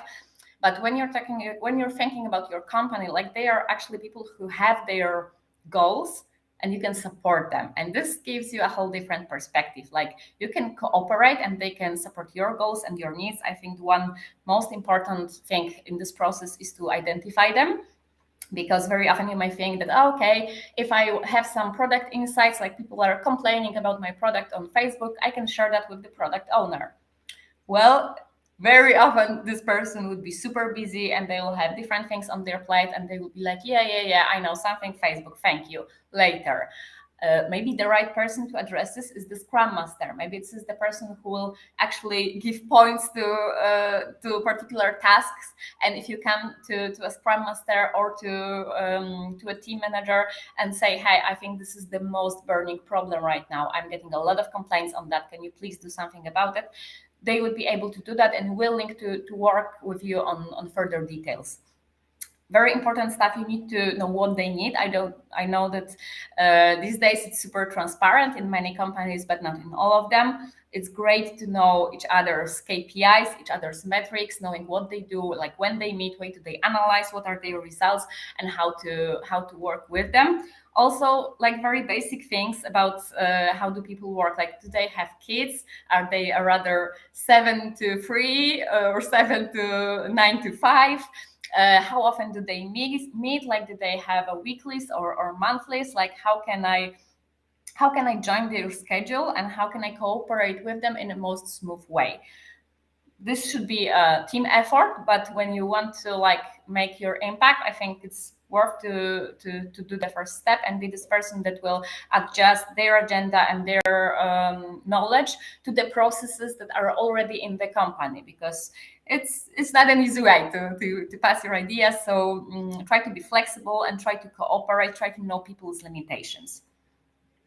And when you're gonna do that, I will try to be super simple about it, because I know, like with social media, we already have a lot of super complicated tools and platforms. I would say super complicated processes that are like, in the end, we see one screen or one message or one graphic, and I love the simplicity. But with using Power Insights, it's also a lot about goes to the structure of your work and how you will implement it. First, very important thing is metrics, and this is about the question you will form. Like, you have this, you know, the problem, and you will define those questions you want to answer with your data. You should know, like, would you rather measure more quality or quantity? Can I use like ready-made social media metrics to do that, like engagement or reach, or should I create rather like dedicated metrics, like the sentiment that I will adjust from 1 to 10, how much people hate our new dashboard or our new feature, or maybe some other. This is like very, very specific and individual. So I encourage you to work on it like with yourself and with your own data. In terms of tools, the choice is huge, but I know in many companies there is zero budget for tools for social media managers. But I would like to show you a few examples of the dashboards you already have and the insights like you've probably seen in Facebook or LinkedIn, and take a look at them with the different perspective. You might need to create some dashboards, yes. Google Data Studio or some other even free platforms are super useful in aggregating the metrics you will create. But at the beginning, I think the most important thing is to have just a folder for screens, and then maybe looking at them for 3 months and looking, like, for example, calling them positive opinions and negative opinions, and having those 2 folders will like give you further ideas on what you can do with it, how can you aggregate it. The data structure here is not, at the beginning, it's not the most important thing. but how you will work on it and how you will organize the process around it. For example, it's important to define that, okay, for the next 3 months, I will look at the data, and then I will have the period of processing it, and then I will present it. Like, should it be done asynchronously? Maybe your team is super busy, working globally in different time zone. Maybe the meeting is just impossible. Would be better to have a shared dashboard where you can share it and have different people to discuss about this data. There are different options, and I'm sure you will find the most comfortable and the most reasonable in the environment you have. And just a few examples. Let me check the time, because I know we don't have a lot of time here, and I also want to save time, save space for your questions. Just some of the examples of the insights we had in Brand24. We are Poland-based company. Many of our clients are Polish, so this is quite obvious that Poland was the first country in our Facebook dashboard. But we don't have any clients in Indonesia, and we didn't have any dedicated campaign there. So when we find out that actually a lot of our audience are from there, I wouldn't be surprised if it would be India, because a lot of people live in India. It's possible that high percentage would visit our website, but with Indonesia, it was a surprise. And well, since they actually like our content and they are engaging pretty often, we found a partner on the Indonesian market. We will create some organic content and paid ads for this particular audience. We are in the testing phase with some of the ideas, but some are already working off. So I'm super proud of this discovery. And this is basically free data you get from Facebook without any data mining, even just simply going through your dashboard. Looking at the competition, very often useful for sales, useful for the product team, and for marketing, obviously. Very often you will find what you can think is rubbish here. As you can see, I was hoping to find some better examples, like companies who are doing that better than us. I didn't have much luck with comparisons here, but the companies who Facebook suggests me are like companies that are talking on similar topics. So I can check the trends, I can dig into the audience, I can find new partners, I can find influencers through this simple feature. So if you're planning your next campaign, it's super easy to simply do it from your Facebook data dashboard without any research, without even entering Google. Same with LinkedIn, super useful when you're in the B2B market, because I know we all use Google Analytics, but Google Analytics would never tell me that the third group of my audience works in healthcare services. This is like super personalized profile data about our audience that might be specific to LinkedIn, but if you look at the number of people who engage with our content, this isn't an accident. Like, we have to, this is my plan and my promise for this month, we have to create a dedicated content for this particular group, because obviously they are interested in media monitoring tool. We can see that from the LinkedIn. You can also monitor the trends on the dates. Like, for most companies, the most popular dates for publishing content would be Tuesday, Wednesday, Thursdays. Mondays and Fridays are usually low, but as I say, this is for B2B. Your stat can look totally different. In just 5 seconds to show you what other data I'm working on. I'm sorry to showing you Brand24 and recommending my own tool, but to be honest, this is the only tool I use. So it would be super hard to present you any other metrics and any other dashboards and talk confidently about them, because this is something that we basically use in Brand24 to monitor our own brand. And what is the most important for me, the ratio between positive and negative mentions. This is tricky because AI measure it. So it's easy to get sarcasm or irony as something negative, and we often check that manually. But generally, this ratio should look no worse than this hours. I monitor the number of videos, because right now we are considering joining TikTok. I know it's 2020 and we are a marketing company and we are considering joining TikTok. This is ridiculous. But in B2B, like, you count your money. Like, we get quite a good ROI on content, on organic articles we are creating on our blog, and partnership and influencer marketing. So should we spend another time and energy on creating videos for TikToks? Is it really that popular? Like, is it something that's being talked around in our industry, in our like environment. The presentation before, you heard that people are not really coming for TikTok to educate themselves. This is something we are observing, and if this number like is growing for the recent months, like this is the signal for us that we should really invest in video. We are looking in the non-social media content. This is also important for us to be talked also by big brands and big websites, also for the SEO purposes, but for the credibility and other stuff. And what other metrics? Very, very, very nice. My favorite, I think, feature of Brand24 is this map. For us, it's pretty boring because like we have all the keywords or the hashtags we already know that are being used in terms of social media and media monitoring marketing. But for pivoting company, for a startup that is just showing up at the market, like this is something that can be really interesting. You can dig out great insights, great topics for your content calendar, great topics for your social media content, and great ideas to follow up in your further marketing strategy. I encourage you to test it. Like Brand24 has two-week trial, and you can measure whatever word you like. This is a super cool feature that really helps in doing your media monitoring. And as I promised, when it comes to measuring, I'm not going to be super helpful. Sorry for that. But this is really individual. Like the most important part, I think, is to set up your goals and like know what you want to measure, when do you need it, and what you want to do with this knowledge. When should it be ready? Because very often it's like, okay, we need an insight till the end of this week, or we need an insight till next Monday because the television campaign is running and 5 million of people are going to see the program when we're named, and we need to have an insight on what are they talking about. So like the infrastructure of your power insight, let's say, process have to be strictly related to the whole campaign calendar. And this is, again, very, very individual. It depends only on you.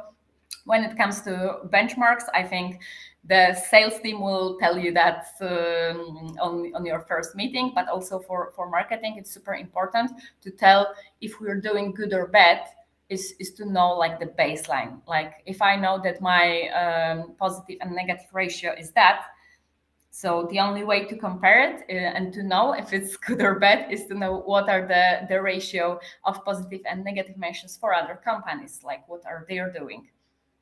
And another very important thing I need to underline is a report. I know it's super boring and we hate that. And very often marketing and social media reports are just there, not opened.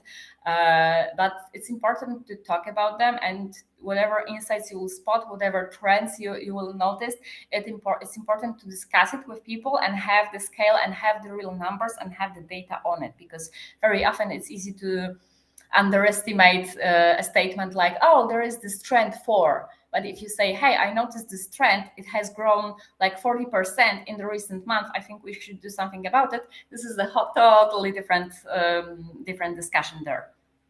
So analyze your result, connect the dots. I'm not gonna be like, I couldn't be any simpler about it. I think this is the most exciting and the most interesting part of the social media manager work, that you can work with the reality. You can measure stuff and have this real knowledge on how things are and how is your market doing. And this is all from me. Thank you very much for staying and bearing with me. I would be super happy to have your questions like right now, but also feel free to give me your feedback. Join me on TikTok. I'm not super active there, but on LinkedIn, yes, I am. I would love to hear from you. Like if you have any questions, any problems, if you would like to ask whatever thing whatever question you will have, this is the perfect moment. But if you have anything later, also find me on LinkedIn. And I'm going back to you, Anton. Justyna, thank you for a great, fruitful presentation. We have a question from audience. What about trolls? You told about positive mentions, negative mentions. Do Brand24 helps with trolls? How to manage with them? What recommendations do you have? Okay, so we don't have trolls. It's not our case. So I don't have like a first-hand experience with them, but we have a very nice case. I'm not sure if we can call it a case study, but when the war started, media in Polish were flooded with fake news. Like millions of fake accounts were commenting and spreading fake news about Ukraine and just spreading disinformation. And we were actually able to identify them with Brand24, and we were in contact with Facebook and with Twitter, and we were delivering them a ready-made list like, hey, these are trolls, can you please block them because they are shitting on the internet and destroying the stability. And this was the perfect case, non-business, unfortunately, but I was very happy we could do that with our tool and basically give it to the people. We had a lot of volunteers who were helping in that process and tagging fake profiles and in like spotting the disinformation. Business-wise, we didn't have that problems, but I think an experienced social media manager can spot the troll. It's like 5 seconds to see if the account is fake. When you have a media monitoring tool, you can exclude those mentions from your dashboard, so you'll never see them again, and they won't spoil your total data. But if you're doing it manually, I think you just have to log them. When it's 5 million, it's hard, but when you start really early, very often the troll farms, when they notice that, okay, this company is reactive, like we started commenting and after 5 seconds we are blocked, it's worth going to another company and trolling there because maybe they are sleeping and it's night in their time zone, so we'll be able to do more work. It's very, very important to react as soon as possible. That's, I think, my only advice with the trolls. Another one question, how do you understand that this is positive or negative review? Because as you mentioned, sarcasm can be on both sides.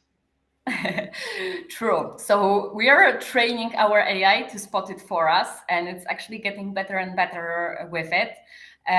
Recently, we had the case of a client that would like to monitor Pornhub because of the specific of the product. And we were like, okay, this is going to be very hard to teach the algorithm that something that consists, maybe not the most elegant words in the world, the wording used on such platform could determine that the sentiment will be totally negative. Yeah. But this is a very particular case of a client and the need. Generally, AI does it well. A real person does it even better. Like if you have a small company and you just want to aggregate your mentions and you're working on small numbers, it's very easy to spot. I don't know how other platforms are doing that, like other media monitoring tools, because it's been a problem for years to spot sarcasm. But the technology is like growing like crazy, and machine learning is day by day, they are smarter and smarter. So if you give them a lot of data, they will learn really fast that this type of emoji is rather a joke. This type of punctuation can mean something different than normally. So this is like super worth of using dedicated tools to that. And what kind of niche it was? In what niche this client is working in? The one you can imagine, like sex industry, sex toys, and events were of their interest. So they wanted to see like if the products are really used, mentioned, if the contexts for discussion, like what are the trends in the market. They could talk about what hashtags could they use to get to their audience. So fascinating case. I have maybe the last one question. Our students are mostly beginners and they are searching for free tools. Can you recommend any free tools they can use for monitoring? Most of the tools from media monitoring area have their free baseline. Like the advanced setup is usually costs something because like the AI development is a constant work. But you can check out Mention, you can check out Brandwatch. They have pretty expensive plans further, but like if you're working in a company that can afford that, that's super also powerful tool. Sprout Social have a pretty good free plan, if I recall. And at Brand24, we have this 2 weeks. And don't tell anyone I told you, but we have multiple cases of people just having several emails used to measure something, and sometimes even after 6 months they are finally decided that yes, okay, I need to go switch to a paid plan. And we're super happy to when it happens. But if not, like the free account has all the features that you need. So if you need to just check one campaign, these 2 weeks are more than enough to check the abilities of the tool. I think that all SaaS have such issue, and not just you one. Yeah. Justyna, I'm really thankful for such great presentation and answering the question. Thank you to be with us today. Have a great day, have a great weekend, and see you on our next events. Bye-bye. You too. Have a lovely time. Bye. Bye. Guys, we have just a few short 5 minutes break. We have time to get a cup of coffee or cup of tea and come back for 2 great other speakers. We have a question from Tabara Rahman about Udemy coupon codes. Just go by this link, register your account on Udemy and enroll using these coupons. You can do it totally for free today. If there are any technical issues, please just write details about that. Okay, Digital Tech writes, hello, my instructor. I hope that you are doing well. I'm doing well. Don't hesitate. Come back to us in 5 minutes. We will come back in 5 minutes with 2 other great speakers. Social Media Marketing Day is online. See you in 5 minutes, guys.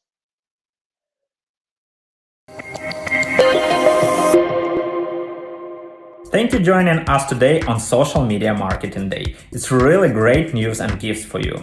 Our courses about social media marketing, content marketing, Facebook, TikTok, and Instagram, they can be get with the biggest discount on Udemy. So try to search for link in chat or in email you will get after the conference. And the biggest news, you will get 1 course for free. So find the link and see you on our courses.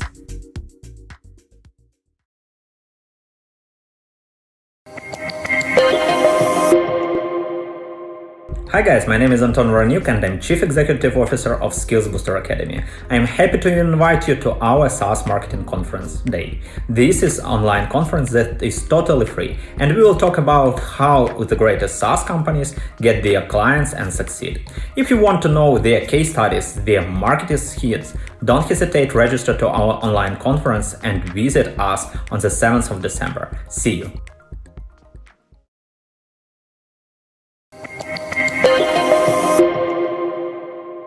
Do you want to succeed in e-commerce? Hi, my name is Anton Voroniuk and I'm Chief Executive Officer of Skills Booster Academy. On the 25th of January, we will provide the great conference online about digital marketing in e-commerce. Our speakers, they are A players in e-commerce. They will share their case studies and how they get clients and increase ROI. The conference is totally free. Register on skillsbooster.net and see you.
Guys, we are on the final stage and ready to go.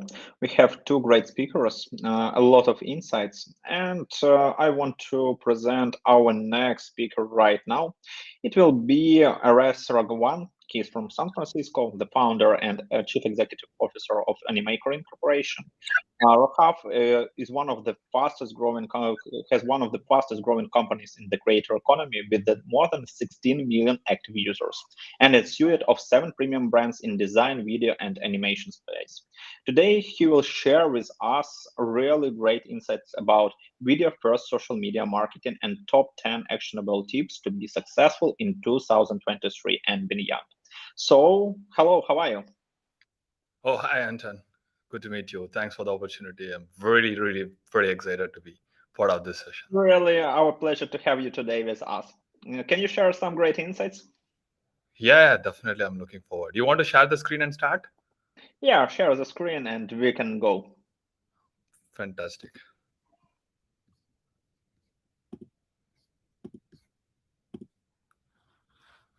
Good. Hope you guys can see my screen.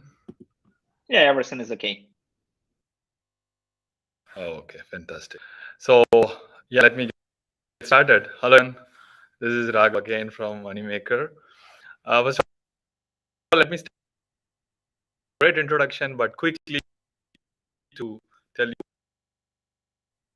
specifically with create and manage and market visual content at scale.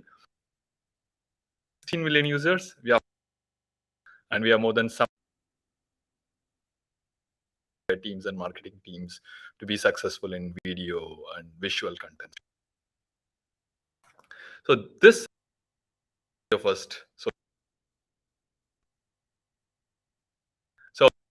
explain what is VFM, and then slowly we get into other side of it. And especially we want to understand what now in 2022, right? Across all industry, every decade, there is a big shift, right? Be it cloud, be it social media.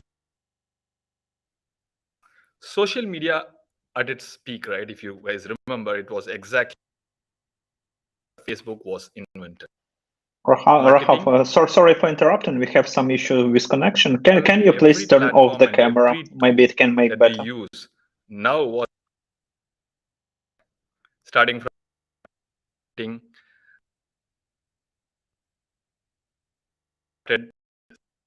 market as social media marketing was evolving during that time. But after 12 years, right, social media changed a lot. It got matured and it got disrupted by multiple innovations and platforms. Now comes the question of why now? Why should we really care about social media right now, and what are the advantages we have? Today, we are seeing the biggest change in social media in the form of videos, right? In 2010, if you remember, if you scroll your social media, you heavily concentrate on text, maybe some images.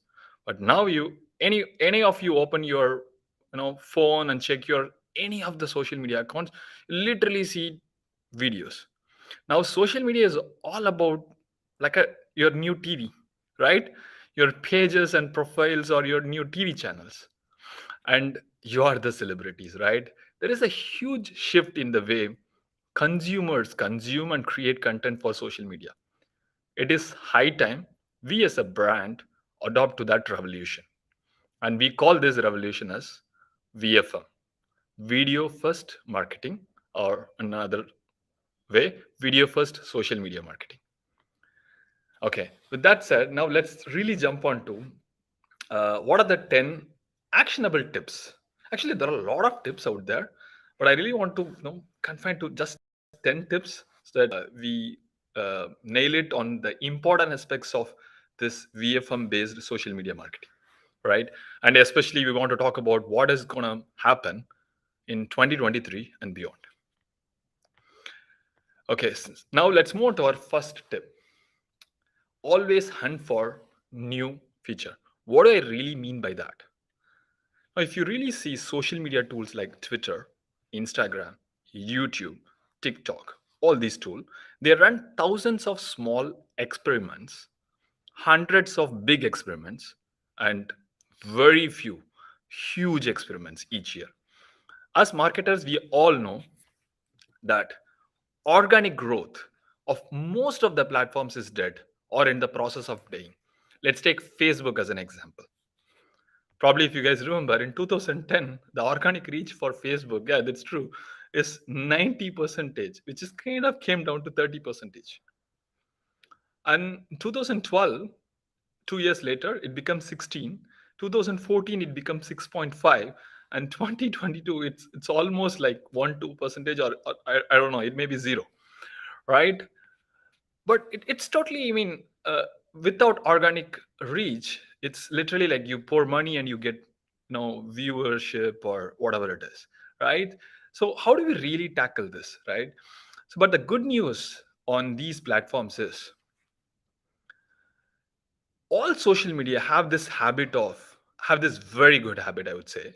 Whenever they launch a new feature, they maintain organic reach to at least 90% to ensure that they get the quality experiment, and also to improve stickiness for that feature until it is good enough to be monetized. So basically, they give a lot of organic reach if they launch something new to the market, which means that not the whole Facebook or not the whole Instagram is organic is dead.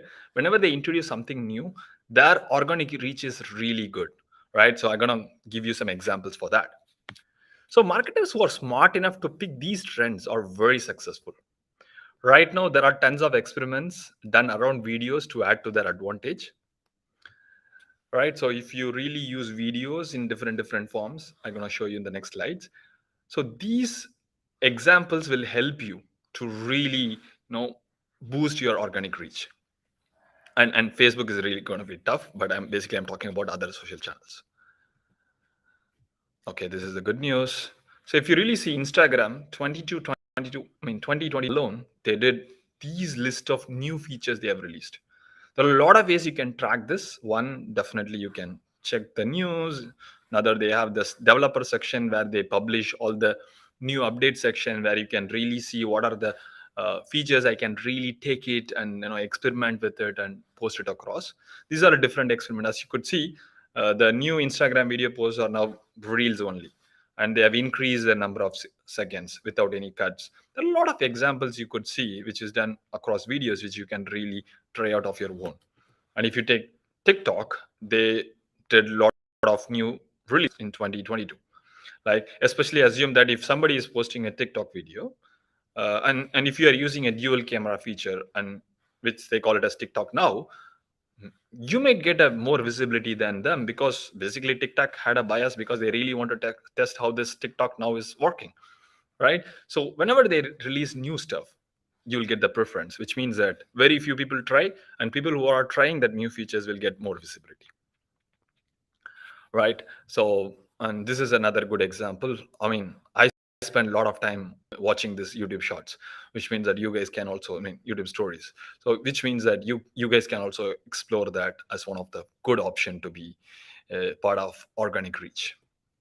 Now let's move on to the tip number 2. Hire a social media marketer who passes your snake dance test. It's more of an internal joke. So basically, you need to hire a social media manager who can switch on a camera anytime you can think, or he or she should have the attitude to do the dance. I mean, they are good at snake dance. It's good, but it's basically a metaphorical joke. I really don't mean a snake dance. But what actually I try to mean here is millennials and Gen Zs are singers and dancers naturally. Gone are those days sitting and talking for hours, just like I'm doing, and calling it as a video, right? So having a great social media team with video skills are must. And I have another very detailed explaining tip, which exactly talks about hiring for social teams. But if you need a person in social media team who can really switch on the camera and ready to act in front of the camera, they'll make a huge difference in your social media team. So tip number 3, non-influencers or your new influencers. Again, what do I mean by that? In 2022, if you really see, customers were smart enough to differentiate between an ad, and a original content. If a celebrity endorsed a product, it had its reach for sure. But if you really see an authentic score, may not happen as good as old days. Last few years, influencers like micro, macro, nano influencers are getting popular and owning the community. But especially in 2023, viewers want content from their very own circle. So this is the video authentic score. So when you say authentic score, people really believe the authenticity is getting down. So celebrities have less authentic score than influencers. Micro influencers have more, and nano influencers have more. And there is another set of community which I'm going to show you have the highest authentic score. Who is that? They are so-called non-influencers. Who are non-influencers? This is not a big surprise, right? Your employees, if you're a brand, your own employees have the highest video authentic score. Your customers and CEOs, executives who don't want to show their face, but basically they are the ones who actually have the potential of very high authentic score when they really show up and talk about their brand. And your partners, your friends, your relatives, this your first level of inner circle, right? They have the highest authentic score. Before even you hire a huge celebrity or influencers, I think these are the people you should really tap and be very successful. All right. With that said, I really want to move to the next tip, tip number 4, IRL marketing. So what is IRL?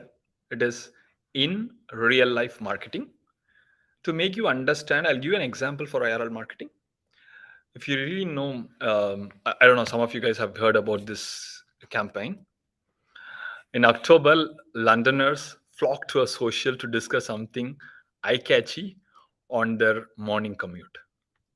Shortly after the online conversation, they started realizing this man, whatever you see in the screen, right? This man was not actually atoning for any romantic wrongdoing. As you could see that he cheated. I cheated on my girlfriend on Thursday, and this is my punishment. Right. So what exactly happened is he is part of a marketing campaign for a new dating app called Thursday. This tent, alongside a few others, double the app's weekly download with just $25 in budget. Right. People who recorded these IRL marketing, in real life marketing, act as a content creators and distributors. There are so many pranks as a company, even if you're a smaller company. This is just $35 you can do on the streets and record. Or if you're, sometimes if it is good enough, they will really cover the recorded session with people, and it's great. You can definitely have a better coverage for it. Good. Now let's move on to the tip number 5. Fast content is the new fast fashion.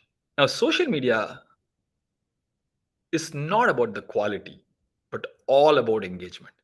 Can you hold me for 10 seconds in your scroll? 2023, I'll tell you, it'll be even worse. Likewise, in apparel, Zara, H&M, Forever 29, these are the fast brands, right? Revolutionize the way the fast fashion works. New age social media tools are all about fast content that democratize the way we do social media. Here is a funny and very good example of for fast content, which is taking over social media. Right? So as you could see this competition, as you could see, the winner of this contest was in the left side, and the runner-up is on the right side, which means that people really don't care about the quality of the content, but more on the engagement side of the content. Right?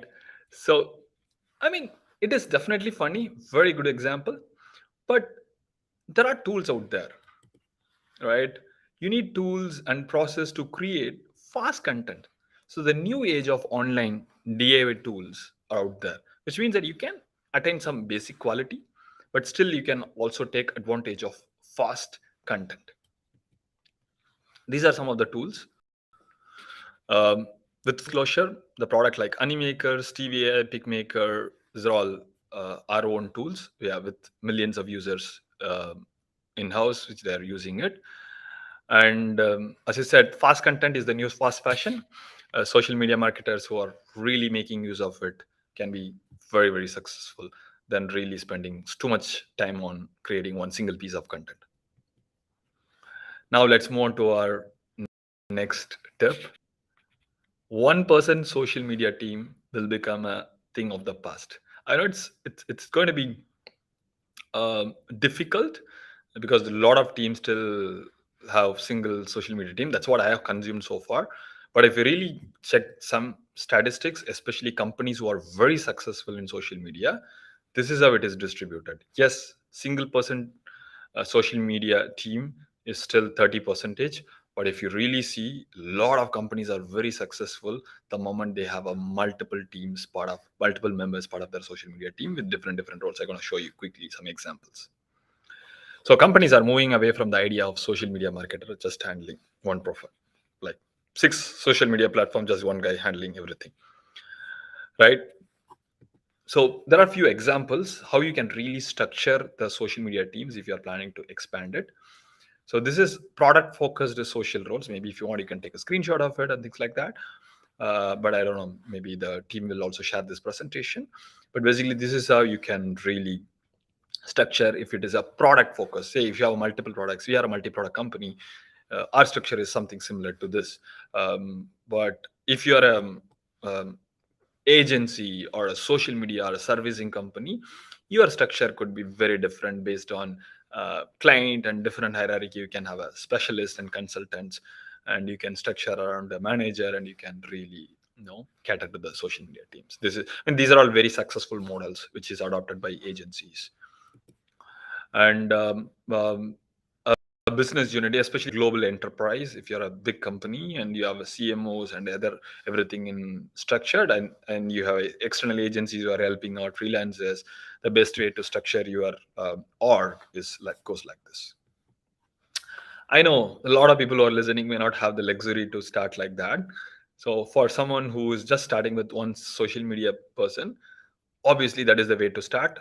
You should have one person, but make sure you use that one person is good enough to use everyone in your team.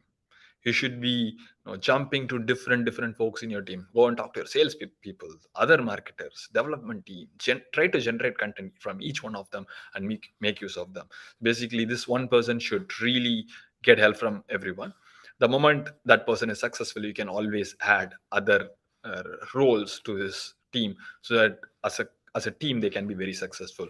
Adding a video content creator, a social media marketer, community manager, maybe a strategist, analyst, maybe head of social media. Why not? Okay, now let's move on to tip number 7. Repurpose audio to video and vice versa. Repurposing, I would say, is the most underutilized superpower by most of the social media marketers. No company is less on content nowadays, right? But reusing your content methodically with the process in place will change the whole story. Say if you have a 45 minutes webinar, convert to a 25 minutes YouTube. Or you can also convert to a 5 minutes video on LinkedIn, or convert to 16 2-minute reels for YouTube Shorts or Insta or Snapchat, right? So basically what I'm trying to tell you is repurpose your content in different forms possible. Spend time, just like you spend time on creating content, spend time on really materializing into different forms. And then if you have give me a second. Okay. And if you have a video, try if you can publish it as a podcast. If you have a podcast, try converting it into a video and publish on YouTube. So a lot of tools available to do that. Obviously, Animaker is one of the tools where you can really convert your podcast, your audio into a video with simple few animations in place. But yeah, there are a lot of tools out there which you can really get help out of this. And this is one of my favorite, I would say, talk, and it's one of the very important tool in 2023 and beyond. For very simple reason, it has more than 1 billion user in 2022. TikTok is easily one of the most popular apps in the world. For a while, this app was mainly used by teens and young adults, we all know, who wanted to share funny videos. It's quickly became the next big social media marketing tool for sure. Even if someone started at 13, which is 6-7 years before, they already crossed their teenage, which means that slowly becoming adults, even who is started at the least capacity, and they slowly have the capacity to purchase and take decisions. Right now, the TikTokers are the new uh, Facebookers or Instagrammers. And I think it's a high time we all should be there. If you're a marketer, a social media team, the number one platform you should be there is TikTok for sure.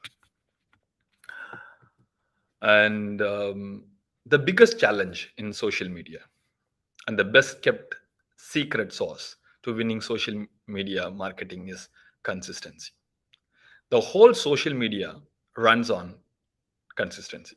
Social media demands new content. We all know that. Every day, every hour, every minute. If not you, somebody gonna do it. So brands and individuals who satisfy that will win the game. So social media fundamentally runs around this one simple idea of generating new content every time. So one simple hack for the social media team is to be consistent in scheduling your content. We work with a lot of social media team. Very few social media team actually schedules their content. Rest all just decide on the fly, which is good at some time, but not all the time, right? So well thought, pre-scheduled gives better results than an on-day jumping onto a trend. If you have time, definitely do both. But so the rule of successful social media is commit one day a week, at least 3 days in a month to schedule or for a social media. Yeah, you can definitely work for the content throughout the month, but at least have some time dedicated to schedule. So make sure you have something filled in every day, every frequency, whatever you think for every platform you want. Okay, so this is very, very interesting for sure. A lot of people. NFT, Web3, video for social media community. This is a very vast topic, and it can be consumed in different angles. Instead of explaining what is NFT or Web3, I hope with simple Google search you guys can definitely know. I'll assume you guys know what is NFT and what is Web3. Now the actual question is, we need to ask is why social media marketers should care about NFT or Web3. If you closely watch this space, either you will be skeptical or curious or both, right? But one thing for sure, NFT or Web3 is the new social vibe. There is a reason why Mark Zuckerberg renamed his company as Meta, right? The next phase of social media is going to be all about this, right? Say one good example I have for you is probably some of you know Chipotle. Chipotle has managed it, a fantastic Discord community. They learned it like more like a gamer roots. They had the tendency of like a small niche community by creating a one-off server for promoting games. And there are a lot of funny and engaging games, and they're also publishing these winners part of their NFTs and acquiring them, maintaining them in a separate. So basically combining NFT, Discord, and maybe some Web3 components together. Chipotle, like that Gymshark did, very good example. A lot of companies are actually utilizing these trends to build a community instead of just going back to whenever you think of community, you think of going to a Facebook community, which is very old style of building, or building a Slack community. Nowadays people are building their community on top of NFT trends or building on top of Discord and things like that. Now another important question is how to be successful in this space, right? As a social media marketer, what I should really care about? These are technologies, but there should be some fundamental principles which can help you to be successful. For them, there are 3 C's, which every social media marketers who want to be successful in NFT or Web3 should understand. Number one, community, right? What do I really mean by community? Community is more than a buzzword. It is a fundamental for these NFT projects or Web3 projects. No projects will be successful without a community. And the good news is NFT and Web3 were designed in a way it can gather people and benefit from each other, right? And the second you need to understand is the creators. Without creators, I don't think so NFT will be very successful. There are a lot of sales and resale happening around the arts and different forms, but we are damn sure even NFT will slowly become a video first NFTs. This is how every platform starts, right? Social web starts with text and graphics, and then slowly it moves to a video. And NFT is no different. You're going to see a lot of revolution in 2023 and beyond with a lot of videos in place as one of the important creative expression for social channels now over years. And third important C is culture. Culture defines a community, right? The culture of an NFT community forms as its members unite around, right, preferred a common language, tone, and the digital art. Having an established culture actually means members have more than a hobby, right? It's not an interest in common. They have share a unique perspective on how they look at the hobby or work around it.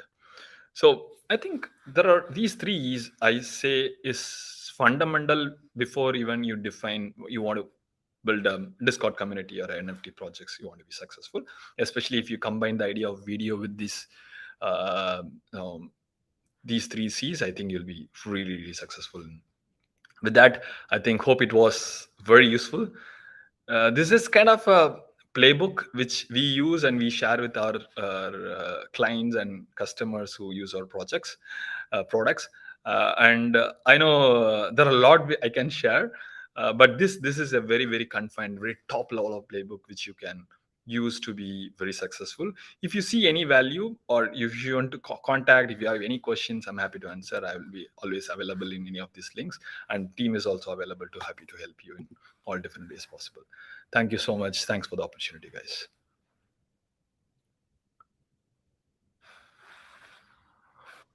Thank you for such great tips. There were a lot of really very important. We have questions from our audience. The first one is about the organic engagement. What are the main tips you can give to make the organic engagement higher?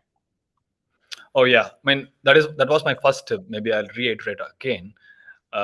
Use new features, right? Say for example, if Facebook Live was first introduced, if you really tap into Facebook Live, then you'll get the highest organic engagement, right? Until all of the marketers jump onto it and ruin it before somebody gets onto it. I think using that feature, if say for example now YouTube Shorts or recently introduced, you should be all over the place instead of creating on the regular YouTube content. I think you should really spend your time on YouTube Shorts.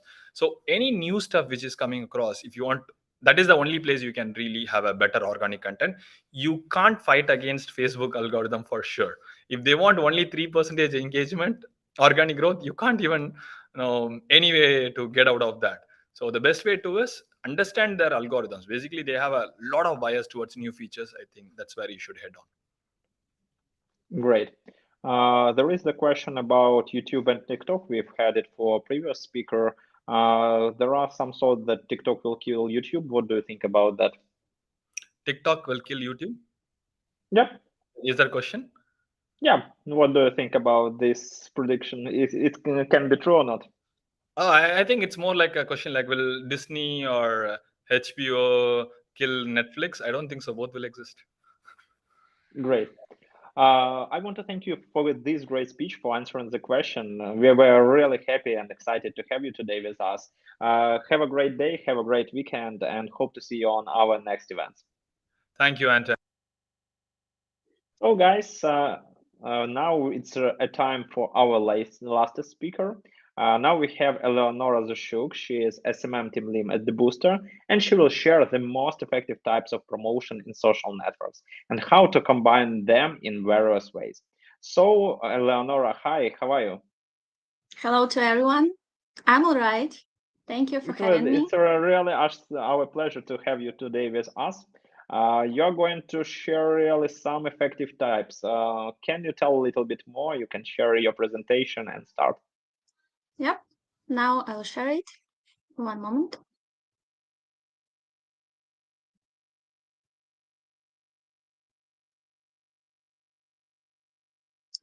Do you see it? Yeah, sure. Everything's okay. Good. So maybe we'll start. Hello to everyone again. Today I'm going to tell you about the most effective types of promotion in social networks and how to combine them in various ways. But first of all, let me introduce myself.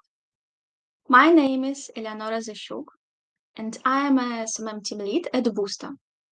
What is Boosta? Boosta is an international IT company that creates and develops many successful digital products. I have more than 4 years of professional experience in planning and launching SMM campaigns for different niches. I have worked with promotion projects on such social networks as Facebook, Instagram, Twitter, TikTok, Reddit, Quora, YouTube, LinkedIn, and iFunny. So let's start. Here is a list of the top 10 types of promotion on social media.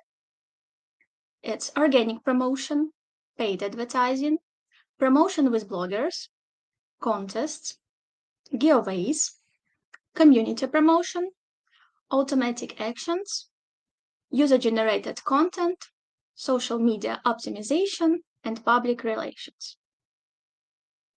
Organic traffic is the number one of people who see your posts and content without any paid distribution.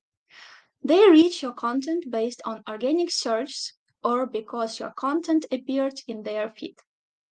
The great thing about organic traffic is that it's totally free.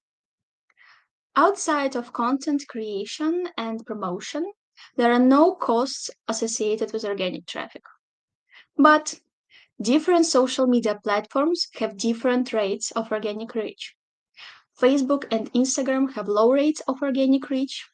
Most new platforms will have high rates of organic reach. The second thing is that social platforms generally promote new features. For example, when Facebook and Instagram launched the live feature, they wanted to get as many people using the feature as possible. The best way to incentivize people to use the feature is to increase the organic reach of that content. So you need to prepare a new rubric or theme in a specific format that is now becoming popular and keep testing formats and analyzing the results. But here we cannot predict the result 100%, but can calculate the dynamic and analyze statistics. So as I said before, not every social media platform allows growing organically. If you want to grow organically in 2022, you can do it using Pinterest idea pins, Facebook Live, Instagram Reels, TikTok Live, YouTube Shorts, Twitter Spaces. The next one is paid advertising. I believe it's the best way to grow when you know your audience and can target them. Here we can calculate the results and plan our growth with the chosen budget. And of course, depending on our final goal, we have different advertising strategies. For example, building a community or traffic and sales, creating a digital reach strategy. Building community. Why are communities so important? Communities are important because they promote engagement. Every active engagement brings users closer to your brand. They attract more potential customers to your profiles. They foster trust. If you can get your followers to function as a community, it will be a sign that your brand is trustworthy. They attract more followers and earn higher retention rates as a result. So, how does it work? We can start advertising on social media to attract new followers to our blog. Then we build trust with our content and start selling in the blog later. This strategy we use when we have a complicated, expensive service or product, and when we need to show our clients the value of this product before they buy it. And to summarize, the main features are long-term promotion, complicated or expensive product or service, much money on the creation of content. Traffic and sales. We can start advertising without even having an account. We can promote a set of stories or posts to get inquiries to our conference, get enough app installments, or promote promo codes for our service. There are cases when we don't need to build a whole blog structure to reach our goals, because our product or service can be limited in time for promotion or lead to another site or social platform. Reach strategy. When you need to test a new product or tell everybody that you are open or have a seasonal sale, or you're short on time and have limited deadlines, or your target audience is really, really wide, I recommend using this strategy. You can start the reach campaign with the link to your website and analyze the results. Here we are working with traffic from advertising. For example, we have a goal to reach a 5 million target audience, and we can achieve this goal. But turning this big audience into our followers can be really expensive and long, especially if we have a limited budget for content creation. Here we can reach our goals without building a blog as in the previous type of strategy. Promotion with bloggers. If you need to reach 1 million people in one day, this is your strategy. Some of the main features of this type are: you can reach more people in a short space of time. It's loyal audience. For example, ads on the Instagram feed can be skipped or even not read. But if we are talking about bloggers or influencers, there are more chances that the audience will watch, hear the ad, and trust it. Bloggers' advertisements usually sound like a recommendation from a friend, and people believe them more. The product automatically gets a higher rating if the blogger is an expert in a particular industry and chooses your product at the best for himself. So this is positioning of your product. Also, stimulating user-generated content. Later we will talk in detail about this type of promotion. Another good feature is you can advertise literally anything. Bloggers usually create content by themselves, so this type of promotion can minimize the engagement of the SMM team. But you should know that it's really hard to predict the results.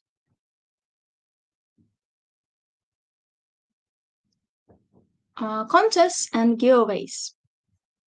You know, everybody loves to win prize. So creating a social media giveaway or contest is a good chance to feed this desire while improving your engagement and supercharging the buzz around your product. We add contests when we have great, exciting ideas or need them to reach our client's goal. A good contest should have a complete plan, as we have in our SMM strategy, because it's usually like a project inside a project. You should know the goal, target audience, mechanics, price, promotion, and rules for your contest. And I want to tell you more about the contest conditions. you have to determine what the user should do to take part in the contest. Also, you should determine the competition's date, time, and place. For example, don't forget about the winner selection mechanism and participation restrictions. It can be only for a specific country or people over 18. Remember, people do not read everything. Prescribe all the conditions for them, like for a child. The number of participants depends on the number of conditions and the value of the prize. The more participants you want, the simpler the condition of the competition should be. We can reach the following goals with contests: gain followers, reactivate our audience, get top reach, sales, and user-generated content. Community promotion.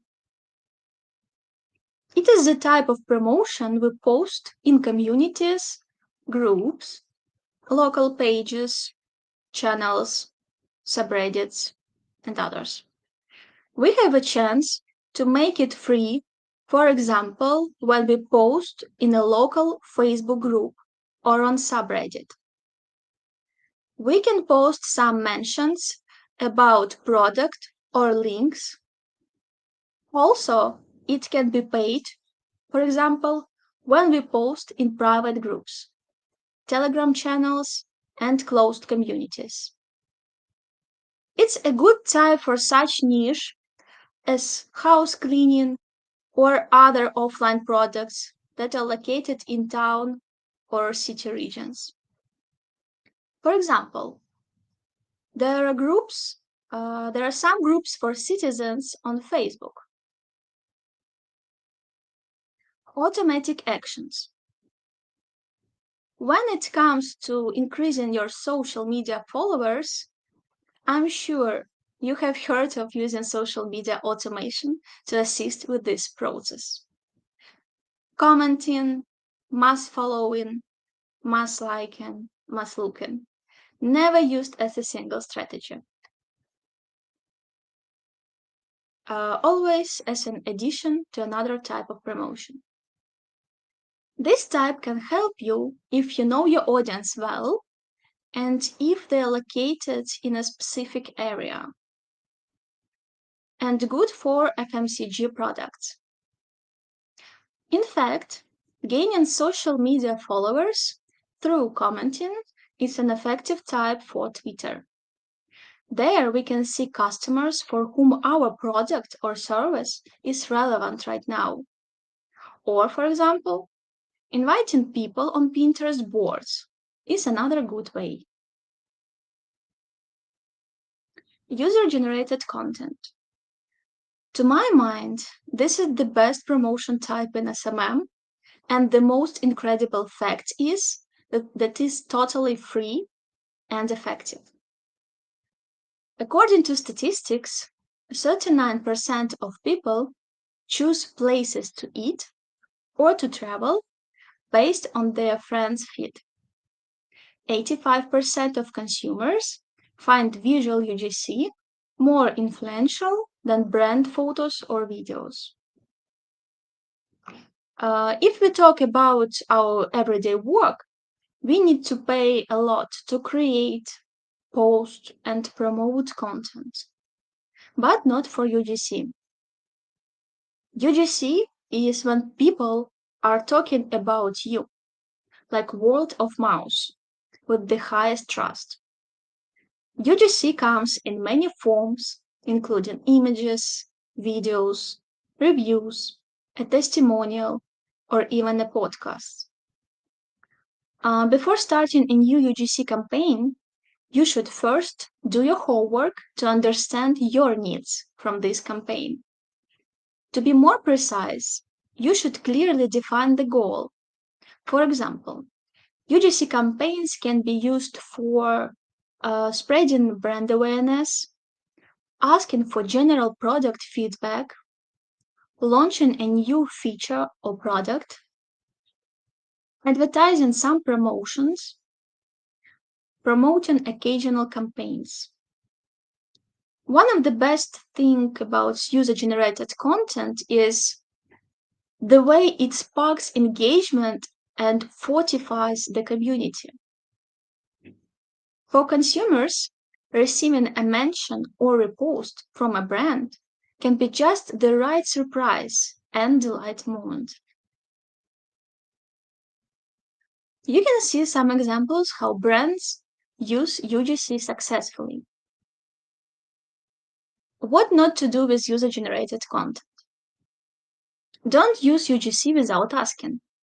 Too often, brands take images shared online without giving proper credit or establishing an agreement with the creator. Instead, make it a habit to reach out, ask permission, and receive users' consent before sharing their content. When you share user-generated content on your social media channels, make sure to give clear credit to the original creator. This includes tagging them directly in the post and indicating whether you're using their visuals, words, or both. And don't forget, now your followers don't just want a product.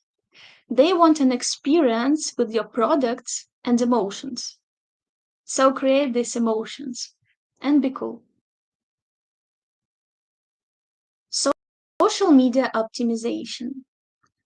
Social media optimization, this is a part of SMM that transports people from the offline to the online world, from crowded places like malls, beauty salons, and clinics, to social media groups, pages, personal accounts, and review pages. It can be online or offline, and offline can be divided into direct or indirect. Online social media optimization.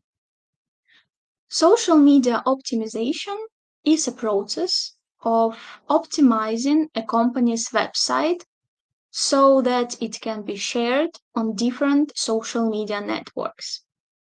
Some examples. It can be providing links to profiles in social networks profiles in the footer of the site. You can see the screenshot from our Corporate Booster site on the presentation, and I'm sure that you have this footer too. Also, it can be just showing photo or video reviews from your social media on your landing page or site.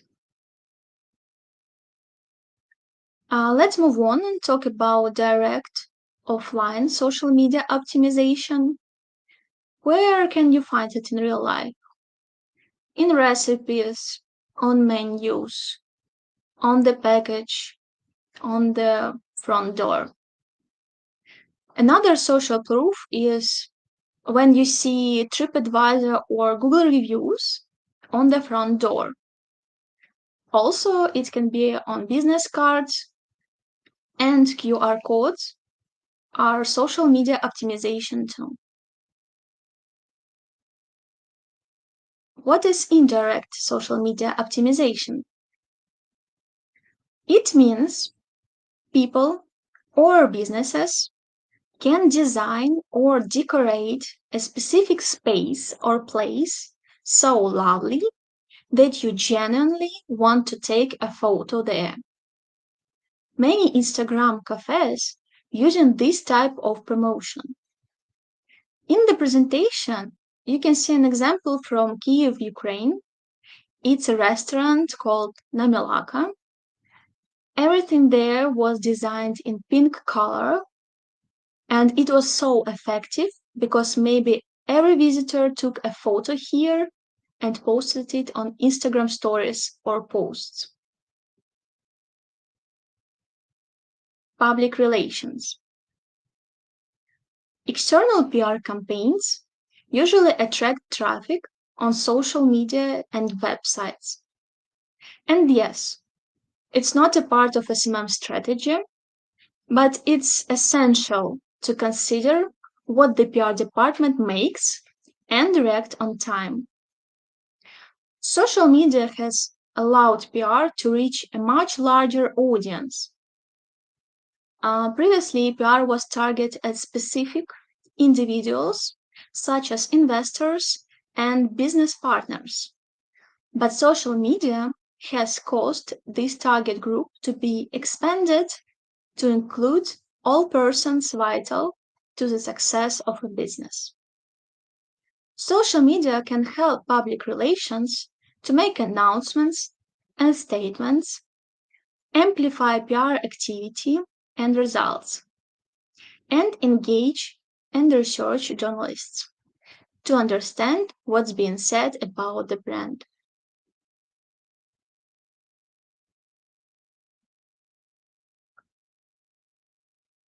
How do you combine different types of promotion?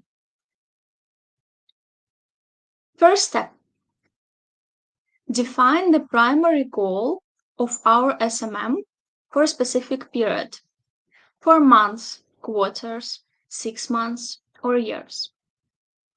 Then, considering the goal, the niche, and the market, choose 3-4 of the most effective promotion types for your product. Usually people focus on one promotion type, but our task is to act immediately and capture the audience attention. Don't be afraid of expanding new strategies. You can create and develop not only one page or account for a project, but several different accounts for different locations. Also, you can launch several paid advertising campaigns and reach different goals. Build or enhance brand awareness, tell about your product, and sell it. Third, develop an idea that attracts people for every type of promotion. Advertisements, community posts, contests, bloggers, etc. Don't forget to analyze the results and update the strategy. At the end of the period, we grow our goal, change, and test other promotion types. Remember, there are no limits. Try, test, analyze, and find the perfect and unique combination that will be effective for your brand. How to develop ideas that attract people to the product. There are 2 simple but important rules. First one, know your target audience, their preferences and interests. Second, keep an eye on trends and what is happening worldwide, as everybody uses social media. Our team has weekly meetings where we prepare and discuss news, trends, good examples of using social media features, and updates on social platforms. It's an excellent method to gain new knowledge and create ideas for content, ads, or new tactics. Here you can see some websites we usually check during our weekly meetings. Sprout Social, to keep an eye on the latest social trends with timely content and commentary. Espressa, to find new good cases in advertising. BuzzFeed News, to know US news and scandals that we can use in memes. Hootsuite blog, to find out new information about the world of social media. And Unsplash blog, to follow visual trends. Thank you for your attention. I'll be glad to answer your questions. Eleonora, thank you for great speech. We have just one question from Zelka Nemets, but usage should be paid. If you ask a creator for the permission to post his or her video they made about your product, unless if they get tagged, they get free promotion if you are a big company. Maybe the question is about do we need to pay for UGC content? What do you think? Like the main thing about UGC is that it's totally free. So the strategy here should be another one. We should design or make something or attach something to our product or service that people will have some emotions and share it genuinely. After that, if it's really a true post of or feedback, you can write these people directly, and usually it takes 1 day to have respond. You will have permission or not of the person to share this content. Usually, most of the people in social media, if you have like a big page or even a small brand, they will help you and, of course, give permission to share the content. But the first thing, you do not need to pay. This is the thing when you need to have idea and know what your client want to get from. For example, how do in FMCG products like clothing, yes, they can attach some candies, something that you do not expect to have while you have your package. And when you are amazed with this treatment and this attention, you can give a real feedback and share something on social media. So here, if you want to have something paid, you use promotion with bloggers. If you want to get something genuine, you need to think about the idea which you will really like, which your audience will really like. Like this. We have again question from Zelka. I read somewhere that out of 10 business ideas, only one will succeed. What do you think about it? Testing is definitely essential. Depends on the business. If Yeah, it's connected in 100% social depends media, on the business. Yeah. okay. Now in social media world, you can sell almost everything. So it depends how you develop your business idea.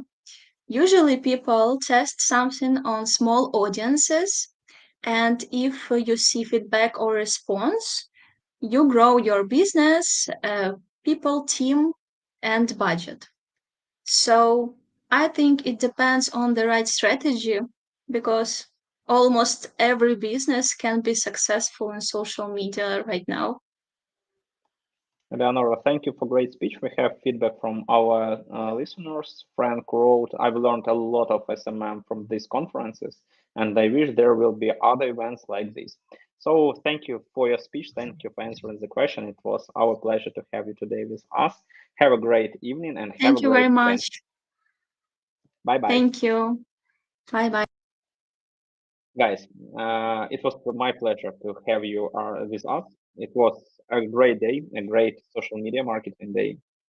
We will be happy to get your feedback, so don't hesitate. Write in chat, mark us from 0 to 10.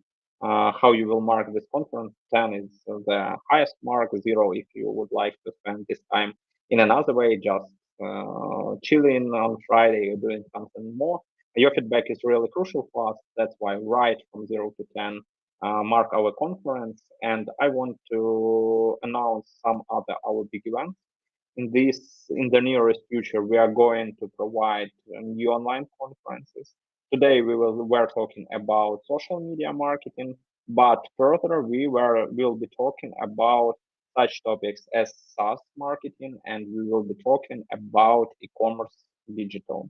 So on the 7th of December, we will provide SaaS Marketing Day. It will be free online conference. We will get the top SaaS brands and we will share how you can use digital marketing tools for SaaS and get the right funnel, and increase your sales. On the 25th of January, we will have e-commerce digital day, where everyone who are struggling in e-commerce, who want to grow sales, who want to get a higher ROI, will get a lot of comfort insights from the A player. So don't hesitate, go to our website, go to the skillsbooster.net and find their insights about how you can use different tools and how you can measure them. Today, I want to say thank you for all my team, to our conference manager, Tatiana Darda. Without Tanya, this conference can't be completed. I want to say thank you for the whole Skills Booster team, for Vlada, Nadia. This event is just when you see just my speaking head in camera, it's always see so like everything easy, but making big online conferences complicated thing. So I want to say thank you for my team and for all of you, for all the speakers. It was a great social media marketing day, and I hope that you had a lot of great insights. Have a great evening. See you on our next event. It was Anton Voroniuk from Skills Booster. Cheers.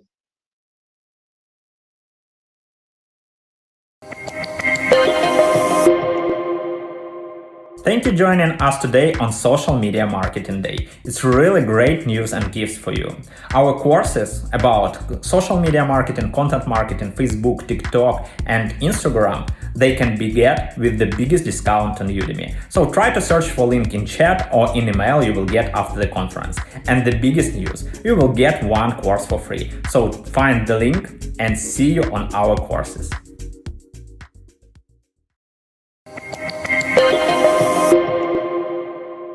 Hi guys, my name is Anton Voroniuk and I'm Chief Executive Officer of Skills Booster Academy. I'm happy to invite you to our SaaS Marketing Conference Day. This is an online conference that is totally free, and we will talk about how the greatest SaaS companies get their clients and succeed. If you want to know their case studies, their marketing hits, don't hesitate to register to our online conference and visit us on the 7th of December. See you!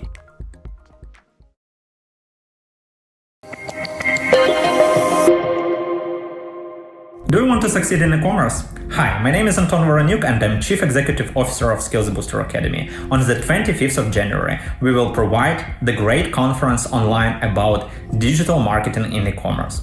Our speakers, they are A players in e-commerce. They will share their case studies and how they get clients and increase ROI. The conference is totally free. Register on skillsbooster.net and see you.